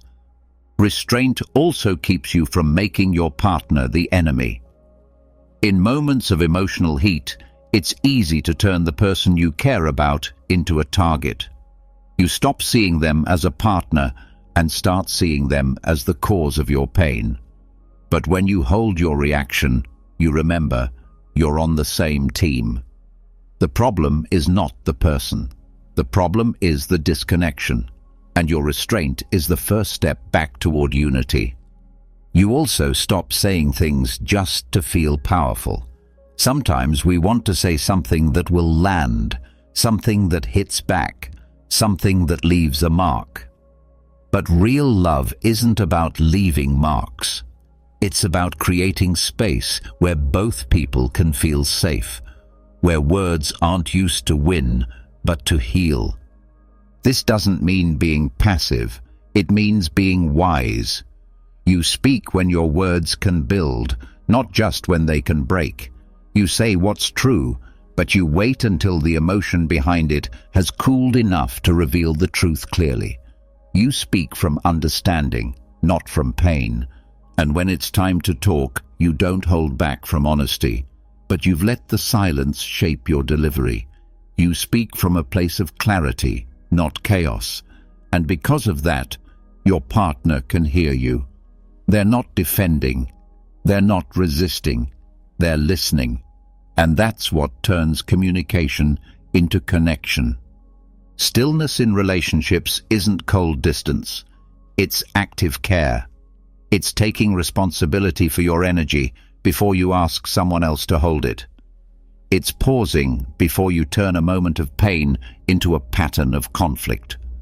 It's creating safety by choosing not to speak until what you say will move things forward, not backward. Over time, this practice changes the relationship. You argue less, not because issues don't come up, but because you handle them with more grace. You don't fear conflict, but you no longer fuel it. You know how to hold the moment in silence until it's ready for truth. It also teaches both people patience. You stop expecting instant solutions. You let things settle.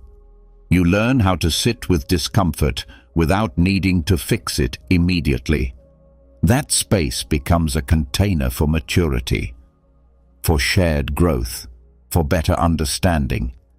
And in that space, you find a different kind of intimacy, one where love is not constantly performed, but quietly preserved, one where trust is built not by constant reassurance, but by consistent restraint, one where safety doesn't come from never being hurt, but from knowing that when hurt happens, it will be handled with care, not fire.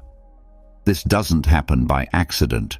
It happens through practice, through holding back when your whole body wants to speak, through walking away when staying might turn love into war, through remembering that connection matters more than control. You will get it wrong sometimes. You will say things too soon. You will raise your voice when you wish you hadn't. But each time you catch yourself, you're training a new way, a way where silence is no longer emptiness, but presence, no longer distance, but discipline, no longer absence, but love in its highest form. Because sometimes the most loving thing you can say is nothing at all. And let that silence speak for the care you're still learning to express. When you learn to pause in relationships, to protect what matters through silence rather than reaction, you begin to notice something deeper. How you speak to others is often a reflection of how you speak to yourself. If you want more peace on the outside, you have to start within. Because the loudest voice in your life isn't from the people around you, it's the one that lives in your head. And if that voice is untrained, it can quietly pull you away from everything you're trying to build. The way you speak to yourself is the foundation of your behavior, your mood, and your confidence. You hear your own voice more than anyone else's, whether you're aware of it or not. Most people walk through their day carrying a stream of thoughts that judge, doubt, and question. It becomes normal to speak to yourself in a way you would never speak to someone you care about. That quiet commentary becomes a lens, distorting how you see the world, your relationships, and your own capacity. Inner monologue. Discipline is not about pretending to be happy all the time. It's about accuracy. It's about breaking the habit of exaggeration, of cruel self-talk, of assuming the worst.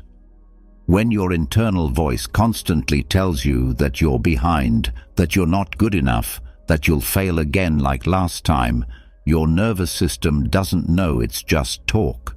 Your body tightens, your energy drops, your mind starts looking for proof to match the message. Cleaning up your self-talk means telling the truth with care. It means catching yourself in moments of automatic self-criticism and choosing a different path. Instead of, "I can't believe I messed that up," you say, "That didn't go well, but I can learn from it." Instead of, "I'm never going to figure this out," you say, "This is difficult, but I've handled difficult before."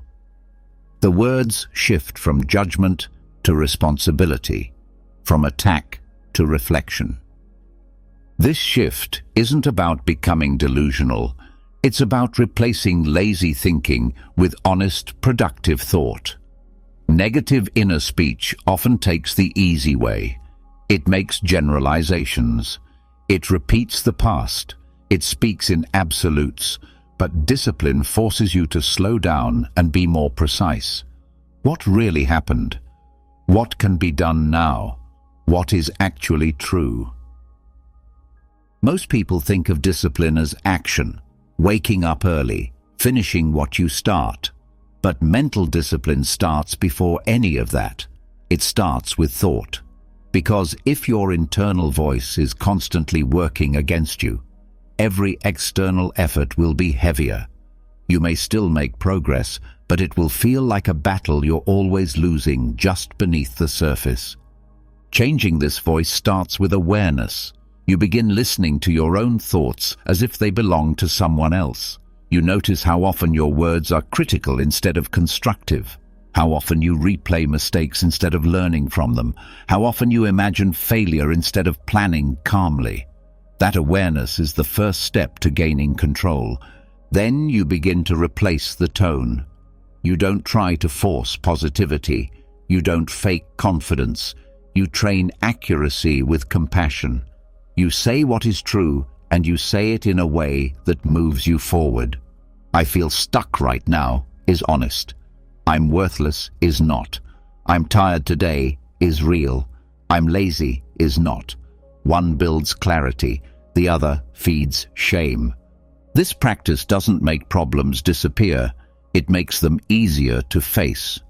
You become your own anchor, your own reset button. You stop needing external reassurance because you've trained your internal voice to hold the line. And in difficult moments, that voice is what keeps you steady. Your inner monologue also affects how you treat others. When you speak to yourself harshly, you often project that energy. You become more critical, more impatient, more reactive. But when your inner voice is steady, kind and firm, you extend that same presence outward. You listen better. You speak with more care. You connect from balance, not need. Over time, this discipline builds resilience. You stop falling apart after a setback because your thoughts don't spiral. You stop quitting early because you no longer confuse discomfort with failure. You stop shrinking under pressure because your self-talk is not an attack. It's a guide. It pushes you, but it does not punish you. This also improves how you handle success. When your inner voice is trained, you don't fear achievement. You don't sabotage progress because you feel unworthy. You don't dismiss wins as luck. You acknowledge the effort, the consistency, the growth, and that creates momentum instead of resistance. You also become more emotionally stable. Inner dialogue that's grounded in truth helps you process feelings more clearly. You don't get lost in stories. You don't assign meaning to every mood. You learn how to feel something without turning it into a full identity. I feel anxious stays smaller than I am broken. That language matters. It changes what happens next. This practice sharpens your ability to recover. You stop wasting time criticizing yourself and move directly to course correction. You face mistakes without falling apart. You see feedback as information, not as a personal attack. You hold high standards, but you hold them with care. You don't need to be perfect to be worthy of peace. You don't need to earn every bit of rest or kindness. Your inner voice starts to reflect that. And the more it does, the less reactive you become to outside judgment. Other people's opinions may still sting, but they don't define you. Because you've already built something more consistent inside. Even your physical health can change. The brain and body are connected. Harsh inner dialogue raises stress. It affects sleep, energy, digestion, and more. When your thoughts become calmer and more encouraging, your body responds. You feel more rested. You move with more ease. You recover faster from strain. This doesn't mean you never feel doubt or fear again. It means you meet those feelings with structure. You don't fight them. You face them. You hear the thought and you ask, is this useful? Is this true? And if not, you replace it, not with fantasy, but with a better question, a clearer plan, or a kinder word.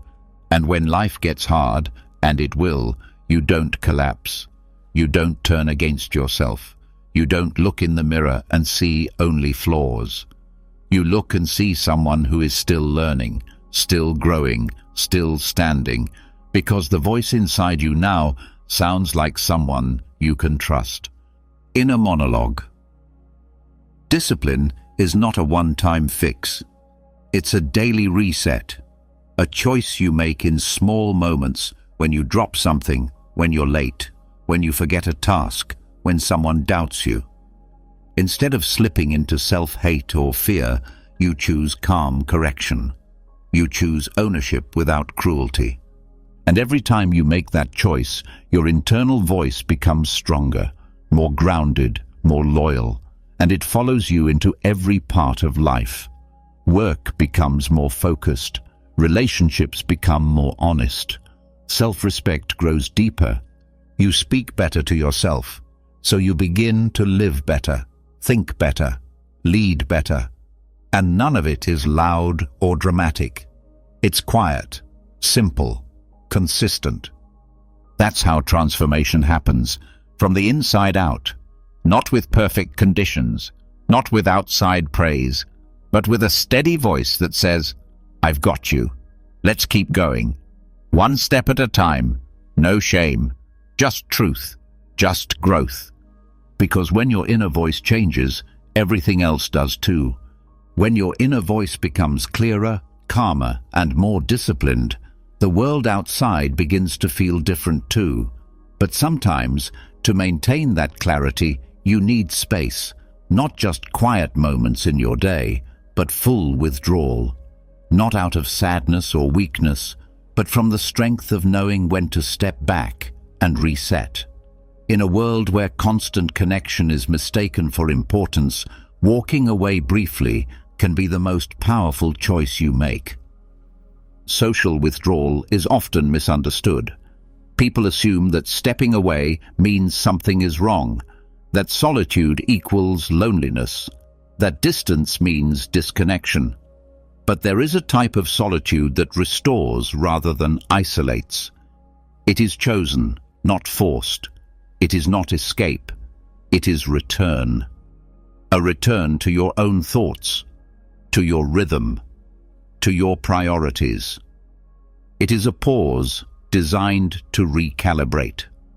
The Stoics believed deeply in the value of this kind of withdrawal, not forever, not as rejection of society, but as a way to stay grounded while living in a world that constantly pulls you in 100 directions. Because when you're always surrounded by others, by their opinions, their habits, their urgency, you start to drift. You adopt worries that aren't yours. You agree with ideas you haven't examined. You move with momentum that isn't aligned with your direction. Temporary isolation is how you stop that drift. You remove yourself from the noise so you can hear what you really think, what you truly feel, and what you actually want, without the pressure to perform, to explain, to answer. You are not trying to disappear. You are trying to remember. This kind of withdrawal is not dramatic. You don't need to announce it. You don't need to explain it. You just begin to create space. You decline the invitation. You put your phone away. You go for the walk alone. You let the silence stretch. And in that stretch, something returns. Focus, clarity, simplicity. You begin to notice how much of your time is shaped by reaction. Responding to messages, to comments, to updates, to plans. You are rarely just being. You are always responding. But withdrawal cuts that loop. It gives you time to choose again, not just continue. During this space, you observe what pulls at you, what thoughts rise without influence, what habits remain when no one is watching, and what dreams still feel true when you're not performing them for anyone else. These are the markers of your real path, not what's loudest, but what lasts in silence. Social withdrawal doesn't mean rejecting people. It means restoring yourself, so that when you return, you are sharper, more focused, more centered. Your presence is not fragmented. Your mind is not full of others' voices. You've returned to the sound of your own reasoning, and that changes how you engage with everyone else. This practice also reveals where your boundaries have been too loose. When you step away, you see which connections energize you and which ones drain you. You notice which conversations leave you grounded and which ones fill you with confusion or tension. That information is gold. It helps you reset where your time goes. You learn to stop overextending. You don't say yes out of guilt.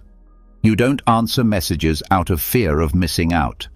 You don't force energy into places that no longer align with your direction. You move from clarity, not from habit. Withdrawal also creates deeper creativity. Without the noise of constant interaction, your thoughts stretch into places they haven't gone in a while. New ideas emerge, connections appear. You remember projects you had pushed aside. You feel inspired again, not by others, but by stillness. This solitude also exposes your dependencies. How much you rely on others' approval to feel valid. How often you check for updates to feel included. How quickly you reach out when discomfort hits.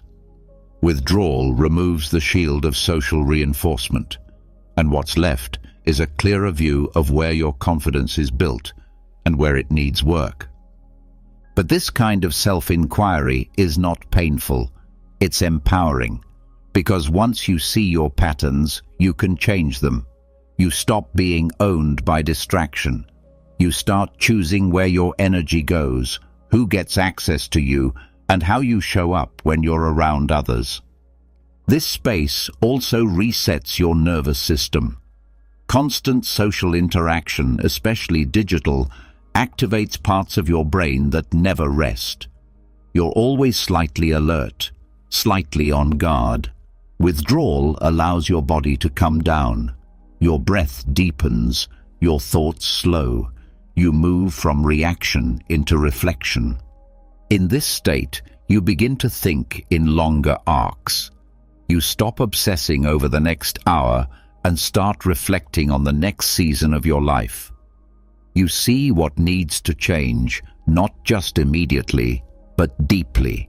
And because no one is watching, you can be honest. You don't need to protect an image. You don't need to prove anything. You just reflect. That kind of reflection creates a stronger version of you, not louder, not busier, just more whole. Someone who can enter any room without absorbing the tension. Someone who can listen without losing themselves. Someone who knows who they are, not because of what others say, but because they've taken the time to find out in silence.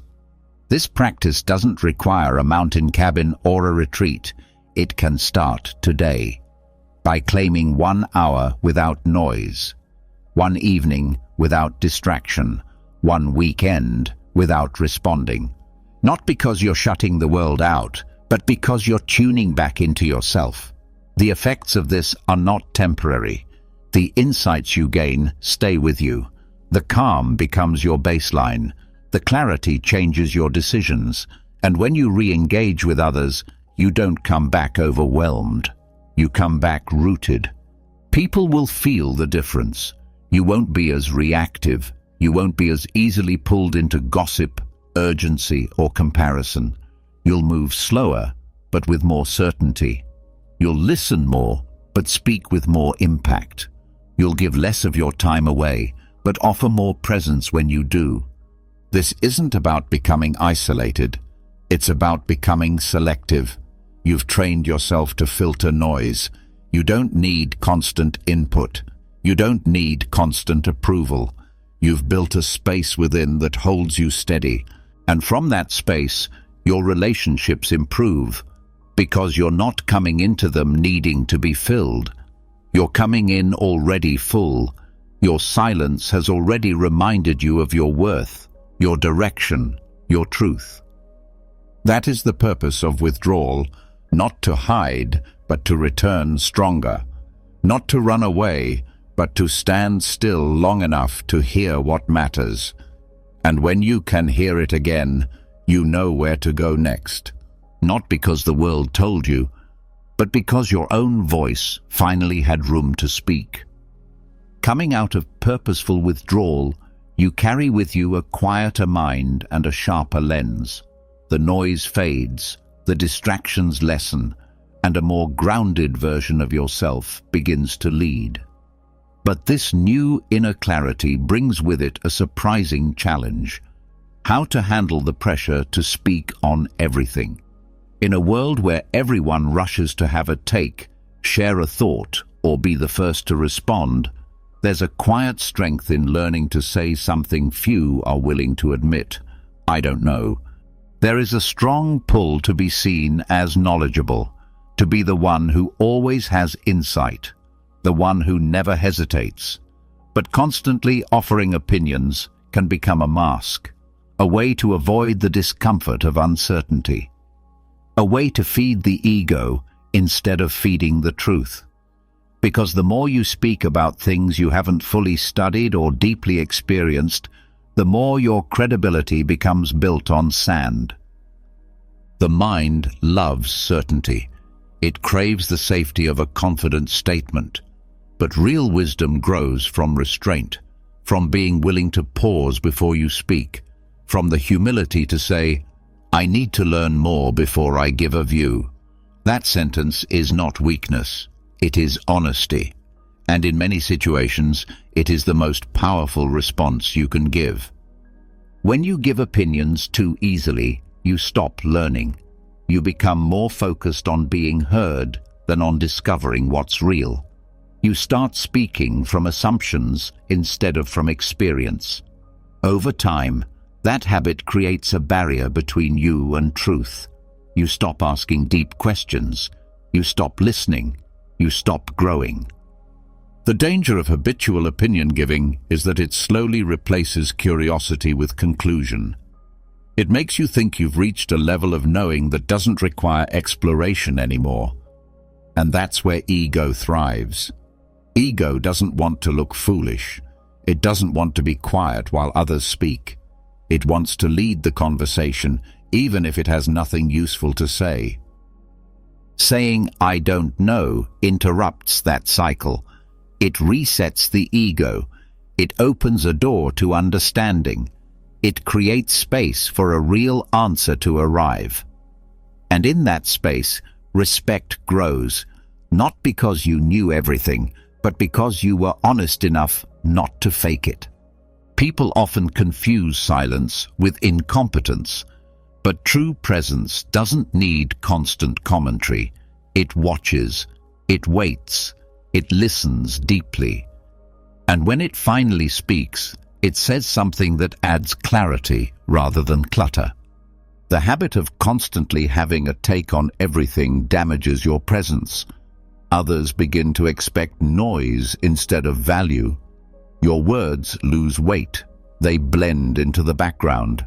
But when you're known for only speaking when it matters, for withholding opinions until you've earned them, every word you share lands with more force. In conversations, this creates balance. You no longer feel the need to dominate the exchange. You stop trying to prove your intelligence through volume. Instead, you become more interested in asking the right questions. You create space for others to bring their ideas forward without feeling corrected. And from that place, connection deepens. You also stop rushing to fill silence. Most people are uncomfortable with gaps in dialogue. They fill them with half-formed thoughts or recycled ideas. But when you're grounded in humility, silence becomes a friend, a tool, a place where real thought can form. Not having an opinion doesn't mean you lack insight. It means you're protecting your integrity. You're honoring the process of thinking. You're being responsible with your voice. And over time, That responsibility builds credibility. In group settings, especially in leadership or influence roles, there's pressure to weigh in on everything. But offering opinions without depth can backfire. It signals that you care more about presence than substance, that you speak to be seen, not to serve. But when you step back, listen, gather input, and only then offer a view, people trust that you're not reacting, but responding. This trust is what sustains influence, not performance, not constant commentary, but discernment. The ability to hold your view lightly until it's been tested, to release the need to sound certain and instead be certain that learning is more important than being right. Ego resists this. It wants to win the moment, to be praised, to never be caught unsure. But growth requires space for being unsure, for asking, for learning publicly. And when you're secure enough to do that, you model real strength. You give others permission to do the same. Your thinking becomes sharper. You stop jumping to conclusions. You stop labeling things too quickly. You give ideas room to breathe. And the more you do that, the more you begin to see the layers beneath surface-level takes. You notice nuances that others miss because they spoke too soon. Saying, "I don't know," doesn't mean disengaging. It means staying engaged responsibly. It means staying humble even when you're experienced, staying curious even when you're confident, and staying honest always about the limits of your current understanding. This shift affects your self-talk too. You stop pressuring yourself to know everything. You let yourself be a student again. You value progress over performance. You ask questions more freely. You admit gaps in your knowledge without shame. And as a result, your learning accelerates. You also become more comfortable with complexity. Life doesn't offer clean answers to everything. Some things take time to understand. Some questions need to sit in silence for a while. The more you can hold that tension without rushing to resolve it, the more mentally flexible you become. This skill translates into real-world decisions. You stop reacting based on what sounds good. You start pausing to investigate. You're slower to speak, but faster to understand. You make fewer mistakes, and when you do, you own them more quickly because you're not trying to maintain the illusion of knowing it all. The paradox is that by admitting you don't know, you become wiser. You create space for better information to come in, for better ideas to emerge. And people respect that. They begin to trust you, not because you always speak, but because when you do, it's meaningful. Your conversations change. They become less about showing off and more about discovering together, less about being impressive and more about being useful. You don't walk into rooms needing to lead. You walk in ready to learn. And often, that quiet confidence draws others to you. You also begin to attract the right kind of people, those who value honesty over ego, depth over flash, growth over appearance. And those relationships last longer, run deeper, and bring more fulfillment. This discipline requires daily practice. It means checking yourself before you speak, asking, "Do I truly understand this?" Or, "Is this adding value or just filling space?" It means being okay with silence, with mystery, with gaps in your knowledge, and not letting insecurity push you to fake clarity. Over time, you begin to enjoy not knowing, not as an excuse, but as an opening. You're no longer threatened by uncertainty. You're energized by it, because you know that from that space, something true can finally take shape. This is how humility sharpens wisdom. Not through dramatic gestures, but through the quiet discipline of speaking less and thinking more. Through the daily choice to hold back when unsure. and the steady effort to earn your opinions through experience, not assumption. Because in a culture that rewards quick answers, those who pause, learn, and only then speak, those are the ones who build something lasting, something real, something worth following. Let others rush. Let others pretend. You stay still. You say, "I don't know." And then you go find out. Not for applause, but for truth. And that truth, once earned, needs no defense, only presence. Choosing not to speak on what you don't truly understand is a powerful shift. You begin to speak less, but with greater care. And as your ego steps back, your words start to matter more, not because they are loud, but because they are chosen. The next step is learning to speak with precision, not abundance, to remove the unnecessary and to shape your speech like a blade, clean, sharp, and controlled. This is minimalist speech, and it changes everything. Speaking less is not about holding back insight. It's about removing excess, trimming filler, and letting each word carry weight. When you reduce verbal clutter, your speech starts to command attention. People listen more because you don't waste their time. Your words signal intention. There's no guessing. There's no confusion. Just clarity. In most conversations, people over-explain. They repeat themselves. They soften strong messages with extra words. They talk in circles, not because they lack something to say, but because they fear that saying it simply might not be enough. But the truth is, simplicity builds trust. When your words are direct and grounded, people begin to associate your voice with certainty. This is not about speaking coldly or with indifference. It's about control. Verbal minimalism shows that you've thought things through, that you don't need fluff to make a point, that your ideas are clear enough to stand on their own, and clarity, when paired with calm delivery, becomes magnetism. Reducing words also teaches patience. You don't rush to fill silence. You pause. You measure. You wait. And in that space, others lean in. They begin to listen more closely because you've built the habit of speaking only when it matters. Your voice becomes a signal, not just sound. This skill applies in every setting. In leadership, it builds authority. A leader who rambles sends the message that they are uncertain or trying to convince. A leader who speaks with precision shows they have already done the thinking. Their voice brings direction, not noise. Their team listens more closely, not because they talk more, but because they talk less. In negotiations, fewer words mean more control. You say what's needed and then stop. The silence after your words forces others to respond. It creates tension in a productive way. It leaves space for others to react first, often revealing more than they intended. You don't speak to explain every angle. You speak to anchor the conversation.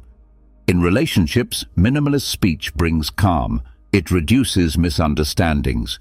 You say what you mean without dressing it up in emotion or overcomplication. You're less reactive. You don't blurt things out. You reflect before you respond. You speak with care, and in doing so you earn more respect, not by dominating, but by being consistent. This practice also improves how you communicate in writing. You stop using long sentences when short ones work better. You remove filler phrases. You let the message speak. This improves every email, every message, every note. It also sharpens your thinking. Because writing is a reflection of thought, cleaner writing means a clearer mind. Minimalist speech is not dry. It's powerful because it's unforced. It's honest, not rehearsed. You don't try to impress with vocabulary. You don't overuse emphasis. You choose language that's clean and direct. And that directness is rare, which is why it stands out. One of the biggest benefits of speaking minimally is that it reduces emotional leakage. You don't use extra words to cover up discomfort. You don't exaggerate to sound more certain. You say what is without adding weight that doesn't belong. And people begin to trust that what you say is what you mean. You also stop diluting your messages with unnecessary qualifiers. Words like just, maybe, sort of, or I think start to fall away. Instead of I just wanted to say, you say, here's what I see. Instead of I kind of feel like, you say, I feel. This doesn't make you blunt. It makes you clear. It removes doubt from your message. When you speak less, you become a better listener. You stop waiting for your turn to talk. You stop formulating responses mid-conversation. You start hearing the full message others are giving. And when you finally speak, you're responding from full understanding, not partial assumption. Minimalism also helps you conserve energy. Long conversations that say little become shorter. You don't drain yourself with unnecessary talking. You stay focused. You end meetings sooner. You get to the point faster. This energy can then be used for deeper work, better relationships, and clearer decision-making. It trains your thinking as well. You start forming ideas in tighter shapes. You ask yourself, what's essential here? What's the real message? How can I say this without distraction? This thinking transfers to how you approach problems, design solutions, and manage time. People often assume that more speech equals more impact, but it's the opposite. Over-explaining, over-qualifying, and over-sharing can reduce impact. When you strip away what's not necessary, you create space for what is.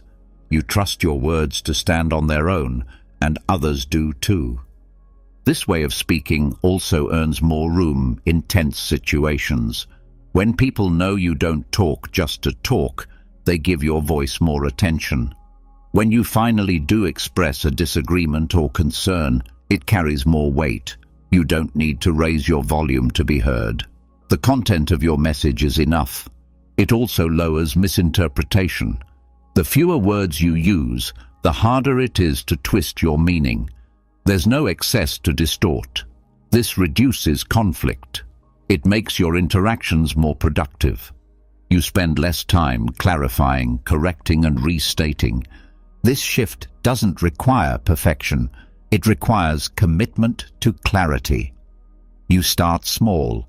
You pause before speaking. You ask yourself, can I say this in fewer words? Is this necessary? Does it serve the conversation? And with each attempt, your speech becomes cleaner. You also become more comfortable with not filling silence. Others might rush to speak, trying to escape the discomfort of quiet. But you've trained yourself to sit in that stillness. You've detached from the pressure to perform. That calm silence becomes part of your message. The less you say, the more people remember what you do say. In a world of constant talk, your restraint makes your presence stand out. Your words become markers, anchors, something people refer back to, not because you spoke often, but because you spoke well. You also protect your reputation. Fewer words mean fewer chances to say something you regret. You reduce exposure to misunderstandings. You avoid emotional outbursts.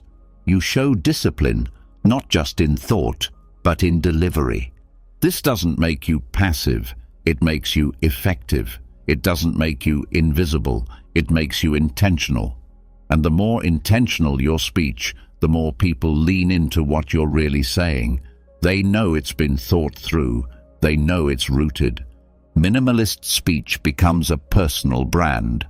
You're known as the person who speaks with precision, who listens more than they interrupt, who doesn't waste time, who moves with clarity and leaves space for others to do the same.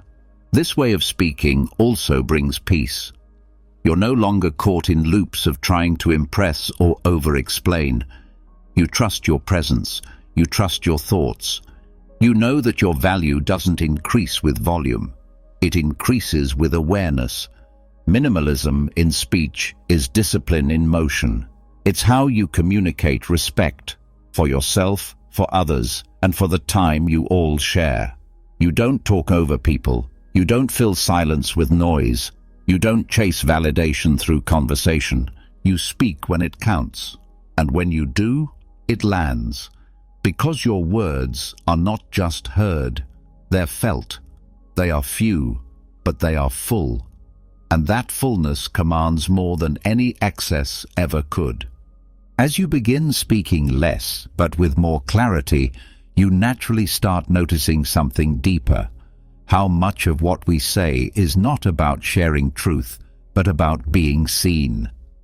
Once your words are no longer used to prove your worth, another question begins to rise quietly. What if you didn't need to be recognized at all? What if being known was no longer your goal? In a world obsessed with visibility, obscurity becomes a rare and misunderstood path. We're taught to chase attention, that to matter, you must be seen, that your value increases with your audience. That influence depends on exposure, but this idea creates a trap, one where your peace, your purpose, and your energy are tied to how loudly your presence echoes in the world. Letting go of the need to be seen is not about shrinking, it's about freedom. When you stop trying to be noticed, you start becoming deeply effective. You pour energy into the work itself, not the image of the work. You start doing things not for praise, but because they are right.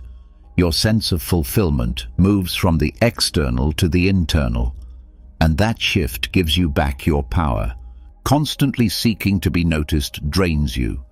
It ties your self-worth to response. You feel high when you're praised. You feel low when you're ignored. You keep adjusting your path to stay relevant, to stay liked, to stay visible. Slowly, your direction bends toward attention rather than authenticity. You forget what you were building. You only remember what people want. Obscurity protects you from that pull. It gives you space to grow in silence, to focus without comparison, to work without pressure. When you embrace not being seen, your effort becomes cleaner. It's not filtered through ego. It's not edited for an audience. It's shaped by purpose. The most meaningful parts of your growth often happen in silence. No one claps when you heal. No one watches you choose discipline in the dark.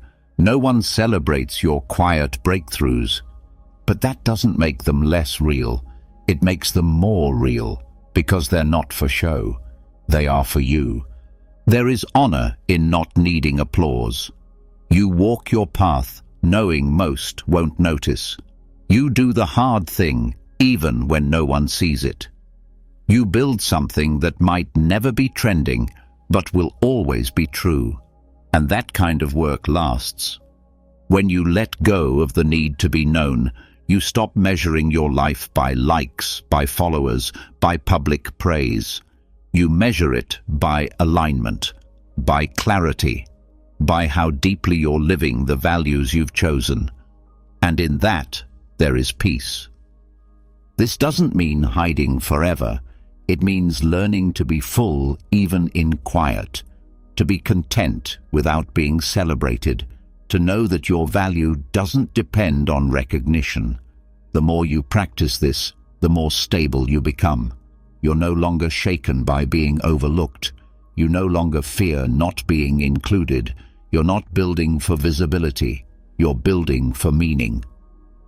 Obscurity also protects your process. When fewer people are watching, you're free to experiment. You can fail without public shame. You can change direction without defending it. You can take your time. Growth doesn't need a spotlight. It needs patience. And patience is easier when you're not performing. Many people stop growing because they grow too loudly. They start sharing their plans too early. They start shaping their work to be liked, not to be true. And the moment they get attention, they become afraid to lose it. So they freeze. They stop taking risks. They stop telling the truth. They start repeating what already worked. And eventually, they lose themselves. Staying unknown for a while is not a step backward. It's a place where you build roots. The deeper those roots go, the taller you can grow later. Not for fame, but for impact. And even if no one ever sees what you've built, you'll know it's real. That's enough. Obscurity also creates humility. You don't assume your voice deserves attention just because you spoke. You don't expect recognition just because you tried. You learn to earn respect through action, through consistency, through showing up when no one is clapping. That kind of respect is not loud, but it is lasting. There's also a deeper kind of pride that forms in this space. Not arrogance, but dignity. The kind that comes from knowing you didn't chase attention. You built something steady. You chose stillness over spotlight. You stayed true when no one was looking. And now, if you are seen, it's a reflection of the work, not a replacement for it. Letting go of the need to be heard allows you to listen more. You become less concerned with your own narrative and more curious about truth. You stop trying to control perception and start aligning with purpose. You let your identity be shaped by what you are, not what you appear to be. This shift makes your presence stronger. People feel something different when they're around someone who's not trying to be impressive. You feel grounded, focused, calm. You don't rush to be validated. You don't fill the air with self-promotion. You're okay with being quiet. And in that quiet, people begin to listen more closely. You also stop fearing the moments when you're overlooked, because you've learned that attention is not the same as value. You've seen how chasing visibility can blur vision, and you've chosen clarity instead. You stay in your lane even when others race past. You stay loyal to your craft even when it's unnoticed, because your worth is not up for sale. This way of living brings clarity to what you create. Whether it's a project, a relationship, a habit, or a life, you stop shaping it to be seen. You shape it to be strong. You remove what doesn't matter. You add what does. And slowly, the need to impress fades. In its place, something real begins to form. Even in moments where attention finds you, you stay grounded. You don't become addicted to the spotlight. You don't perform for it. You acknowledge it and keep working. You let your consistency speak louder than your visibility. You let your presence matter more than your performance. The discipline of obscurity also sharpens your intentions. You're not building so others can watch. You're building because it's in you. Because something inside wants to be expressed, whether anyone sees it or not. That kind of intention is pure, and that purity creates work and character that endures. In this space, comparison begins to dissolve. You stop measuring your timeline against others. You stop judging your progress by how loud it is. You stay close to what's real. You trust the slow path. You begin to enjoy anonymity, not as punishment, but as privilege. You're free to be without expectation. This doesn't mean you reject recognition if it comes. It means you no longer depend on it. You receive it, but don't chase it. You hear it, but don't need it. And that freedom allows you to keep creating, keep growing, keep showing up, with or without an audience. The reward for letting go of being known is inner stability. You're not always looking over your shoulder. You're not always refreshing the page. You're not living for a reaction. You're living from a deeper place, one that no spotlight can build and none can take away. Because in the end, the most powerful lives are not always the loudest. They are the ones lived with quiet purpose, quiet strength, quiet conviction. That's the kind of legacy that doesn't need a platform. It needs only your full presence, your honest effort, and the courage to be real, even when no one's watching. After letting go of the need to be seen, after learning to find peace in doing meaningful work without the spotlight, you arrive at a deeper level of stillness, one that isn't just about how you live, but how you speak, or rather, how you don't speak, because even when the ego is quiet, the tongue can still stay busy. And sometimes the next step is not to say less, but to say nothing at all. Verbal fasting is the practice of choosing silence completely for a set period of time. It could be one day a week or even a few focused hours. But the principle is simple. Remove words, not as punishment, not as withdrawal, but as a tool for sharpening the mind, resetting your nervous system, and returning to presence. Speech is powerful, but it's also tiring. Every word you speak requires a decision. Every conversation carries emotional weight. Even small talk draws from your energy reserves. And when your days are filled with constant verbal output, you don't realize how much noise you carry until you stop. When you commit to a period of silence, something shifts. At first, there's discomfort. You want to explain, to comment, to fill the space. Your mind starts producing dialogue out of habit. But soon, as you resist the urge, the mind slows down. You begin to listen more deeply, not just to others, but to your own internal state.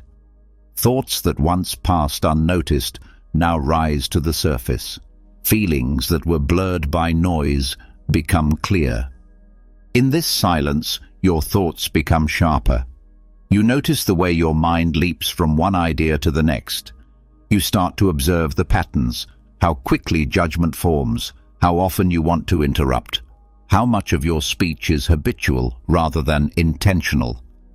This insight doesn't come through effort, it comes through stillness. Verbal fasting gives your brain rest. It reduces the cognitive load of constant conversation. And in that rest, your nervous system gets a chance to regulate. You're no longer preparing responses. You're no longer filtering your words. You're just observing. And that observation begins to clean up the mental clutter. This practice also increases your appreciation for words. After hours without speaking, the first thing you say feels more valuable. You're aware of its purpose. You've been quiet long enough to feel its impact. And that awareness carries into the days that follow. You start to speak with more care, more presence, more discipline. The benefits aren't just internal. People around you begin to notice the shift. Your presence feels more grounded. Your energy is calmer. You're less reactive, more thoughtful, more engaged when it counts. Silence teaches you that being available doesn't mean being constantly verbal. You can be fully present without saying anything at all. Verbal fasting can also highlight how much of your speech is unnecessary. You start to see how often you speak to escape discomfort, to avoid silence, to impress, to manage other people's emotions, to fill time. Once you sit in silence, those impulses are exposed, and from there, they can be refined. Even in the digital world, this practice applies. Silence doesn't only mean not speaking. It also means not texting, not commenting, not posting. A full verbal fast includes disengaging from the platforms where your words still go out into the world. That kind of withdrawal allows your attention to return inward, where real clarity forms. This isn't about isolating yourself, it's about training a different kind of presence. one that doesn't need to speak in order to connect, one that finds meaning in awareness, not performance, one that sees stillness as a source of strength, not weakness. You'll start to notice the shift after just one session. Your thoughts are more ordered, your body is more relaxed, you feel less pulled by the urgency of conversation. You come back to language with renewed purpose. Over time, this becomes a ritual, a day each week where you return to silence, a pocket of time where you reset your energy, your mind, your focus. The more consistently you practice it, the more sensitive you become to noise, and the more you protect your peace. Verbal fasting also strengthens your willpower. You're choosing silence even when you don't have to. You're holding space even when you want to fill it. That choice, repeated weekly, becomes a form of internal leadership. You prove to yourself that you're not ruled by the need to speak, that you can hold your own tension, that your presence is enough. As with any practice, it gets easier with repetition. The initial restlessness fades. The anxiety around being unreachable dissolves. What's left is simplicity, clarity, freedom. You begin to realize that most of the answers you seek don't come from talking more. They come from pausing long enough to hear what you already know. Verbal fasting also improves your ability to listen, not just to others, but to life itself, to the rhythm of your own body, to the quiet pull of your intuition, to the truth that speaks without language. By the end of your silence, you'll speak again, but differently, more slowly, more mindfully, with fewer wasted words and more intention behind each one. That's the point. Not silence forever, but silence that transforms. So give yourself that space. Block the time. Let people know, or don't. Step away from language. Step into presence. Let the world go on without your commentary. And in that stillness, find yourself again. You won't need to say much afterward. Your calm will speak for you. After spending time in deliberate silence, after training yourself to speak only when it serves, something interesting starts to happen. You begin to see conversations differently. You start to feel the urge to correct others less. You notice how often people are wrong, not just in facts, but in perception, in interpretation, in attitude, and you begin to realize that not all of it needs to be addressed. In fact, much of it is best left untouched. There is a quiet humility in allowing others to be wrong, not because you agree and not because you're indifferent, but because you understand that truth doesn't always need your defense. Correction is not always the highest form of wisdom. Sometimes restraint reveals far more strength. The habit of correcting others often comes from ego. You want to show what you know. You want to be the one who sets the record straight. It feels good to fix, to clarify, to adjust the facts. But the moment you make a correction, you shift the energy of the interaction. You create tension. You place yourself in a superior position, and while that might boost your sense of control, it rarely builds connection. Letting people be wrong is not giving up. It's choosing what matters. You understand that not every conversation is a battleground. Not every mistake needs a response. Not every flawed opinion is your responsibility. And when you let it pass, you conserve energy, preserve peace, and maintain dignity. It also reflects maturity. A person secure in their understanding does not need constant reinforcement. They don't chase validation through correction. They don't interrupt to showcase their intelligence. They know what they know, and they know that proving it isn't always productive. There are times, of course, when truth must be spoken, when silence would harm more than help, when misunderstanding would lead to damage. But those moments are fewer than we think. Most of the time, The need to correct arises not from necessity, but from discomfort. You want to control the moment.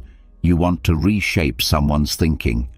But real influence isn't about control, it's about presence, listening more than you instruct, understanding more than you explain. Allowing others to be wrong gives them space to grow. It respects their process. You may see their error clearly, but you trust they will either come to the truth on their own or not. Either way, it's their journey. You're not responsible for guiding every mind to the right conclusion, especially not when your correction would only trigger defensiveness or pride. This kind of patience is powerful. You watch the conversation unfold without inserting yourself. You notice the temptation to speak, and you let it pass. You hold your peace, not because you're passive, but because you're wise enough to see the cost of unnecessary correction. You also stop taking it personally when someone is wrong in your presence. You don't feel insulted by ignorance. You don't feel the need to fix every flawed idea to feel whole. Your identity is not tied to always being right or to always being seen as right. This freedom brings calm. You listen without agenda. You engage without competition. You're not hunting for mistakes. You're present in the flow of connection. And others feel safer around you. They feel less judged, more heard. And that safety opens the door to deeper understanding. Sometimes your silence becomes the most respectful response. It says, "I trust you to think for yourself." It says, "I don't need to win this moment." It says, "I care more about our connection than about correcting your misstep." You also begin to notice the difference between helpful correction and performative correction. The first is gentle, offered at the right time, with no desire to show superiority. The second is disguised pride. It exists to make the speaker feel powerful, clever, or morally superior.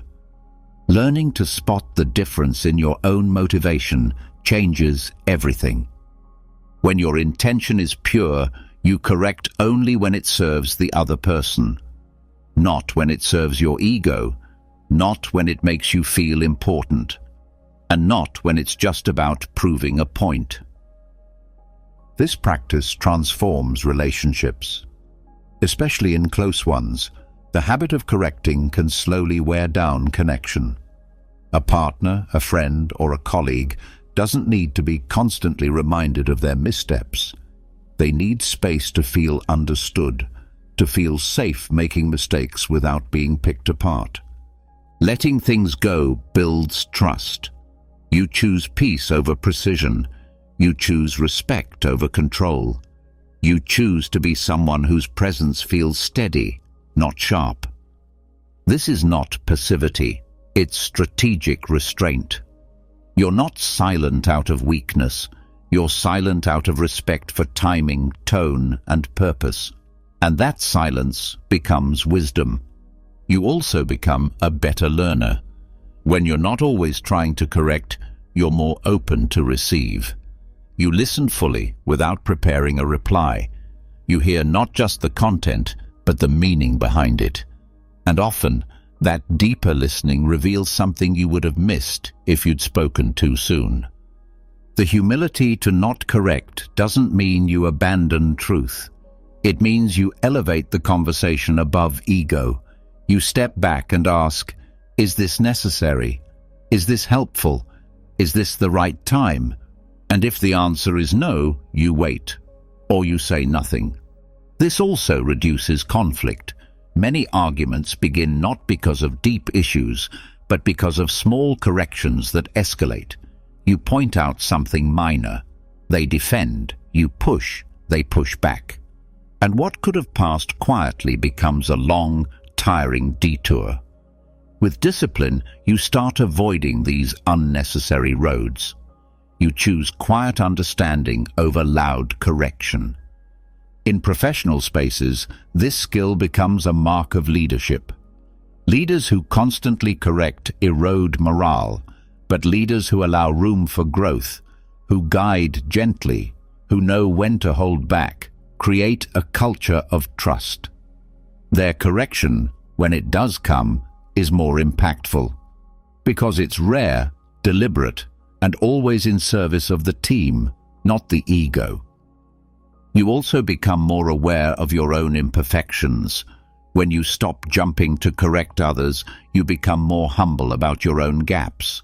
You remember that you don't know everything, that you've been wrong before, that you're still learning, and that shared humanity softens your need to appear above anyone else. This mindset brings emotional freedom. You don't carry the burden of always needing to intervene. You stop feeling responsible for managing every detail. You let people be. You let life unfold. And in that letting go, you find more peace than constant correction ever gave you. You learn to correct only when it adds clarity, not when it feeds pride. You speak only when silence would be a disservice, and you do it without arrogance, without pressure, without needing to be right in every exchange.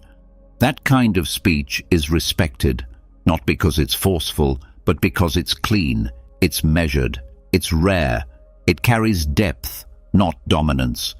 Mastery is not about correcting more, it's about knowing when correction isn't needed, when silence serves better, when letting go preserves more than proving a point ever could.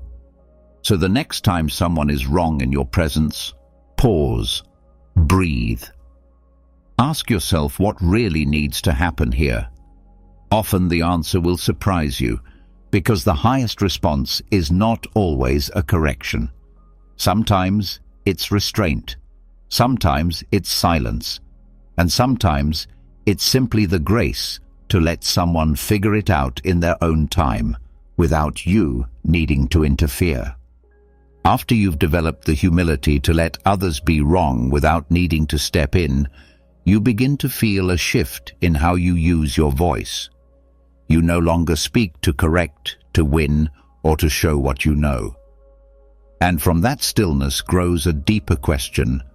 What is the real purpose of your words? That question leads to a turning point, speaking no longer to impress, but to serve. Every time you speak, energy is transferred. It moves into the space around you and affects the people within it. That energy can uplift, focus, and heal, or it can take up space without adding value. Many people speak from a place of performance. Their words are crafted to sound clever, to attract attention, to win approval. But those words, no matter how sharp or well-formed, often leave no lasting impact. Because their root is not service, it is self. When you begin to speak from a place of service, the tone changes. You speak not to be impressive, but to be useful. You speak not to control the room, but to bring clarity into it. You measure your words by their effect, not by how they reflect on you. This changes everything. The habit of performing in conversation is subtle. It can sound like over-explaining, name-dropping, turning every story back to yourself, or speaking with an inflated tone. It often looks like sharing ideas, not because they help, but because they show your intelligence. This kind of speech builds a wall. People may nod, but they don't connect. They may hear you, but they don't feel seen by you.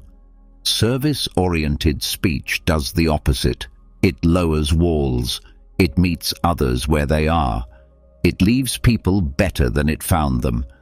This doesn't mean being soft or withholding truth. It means choosing words that guide instead of dominate, that invite instead of impress. When your intent shifts from ego to contribution, people notice. You stop talking just to fill silence. You start listening more. You don't enter rooms trying to prove something. You enter curious about what the room needs, and when you do speak, your voice carries weight, not because it demands attention, but because it offers something real. This shift is rooted in awareness. Before you speak, you ask yourself, who is this for? Why am I saying this? Will it help? If the answer is yes, you speak with clarity. If the answer is no, you wait. That discipline builds respect. It makes your speech cleaner and your presence more trusted. Serving with your words often means saying less. You no longer chase cleverness. You chase clarity. You don't decorate your speech. You distill it. You stop trying to be interesting. You try to be useful. That change creates connection. People feel safe in your presence. Not because you say everything right, but because they know you're not speaking to elevate yourself. You're speaking to lift them. You also become a better listener, because you're no longer preparing your next impressive point. Your attention goes deeper into the person in front of you. You hear things others miss. You notice tension behind their tone. You hear what they're not saying. And when you finally respond, your words feel tailored, not recycled. Speaking to serve also improves the quality of advice. You stop offering guidance just to sound wise. You don't give feedback unless it's welcome. You don't jump in to fix something that isn't yours to fix. Instead, you ask better questions. You listen longer. You speak when the moment is ripe, and your words land more deeply because of it. In group settings, your energy changes the room. You don't compete for airtime. You don't interrupt to steer the spotlight. You wait. You observe. You notice who's being overlooked. You create space for others to speak. And when you do speak, it brings focus. Because you're not adding noise, you're offering direction. This approach also strengthens leadership.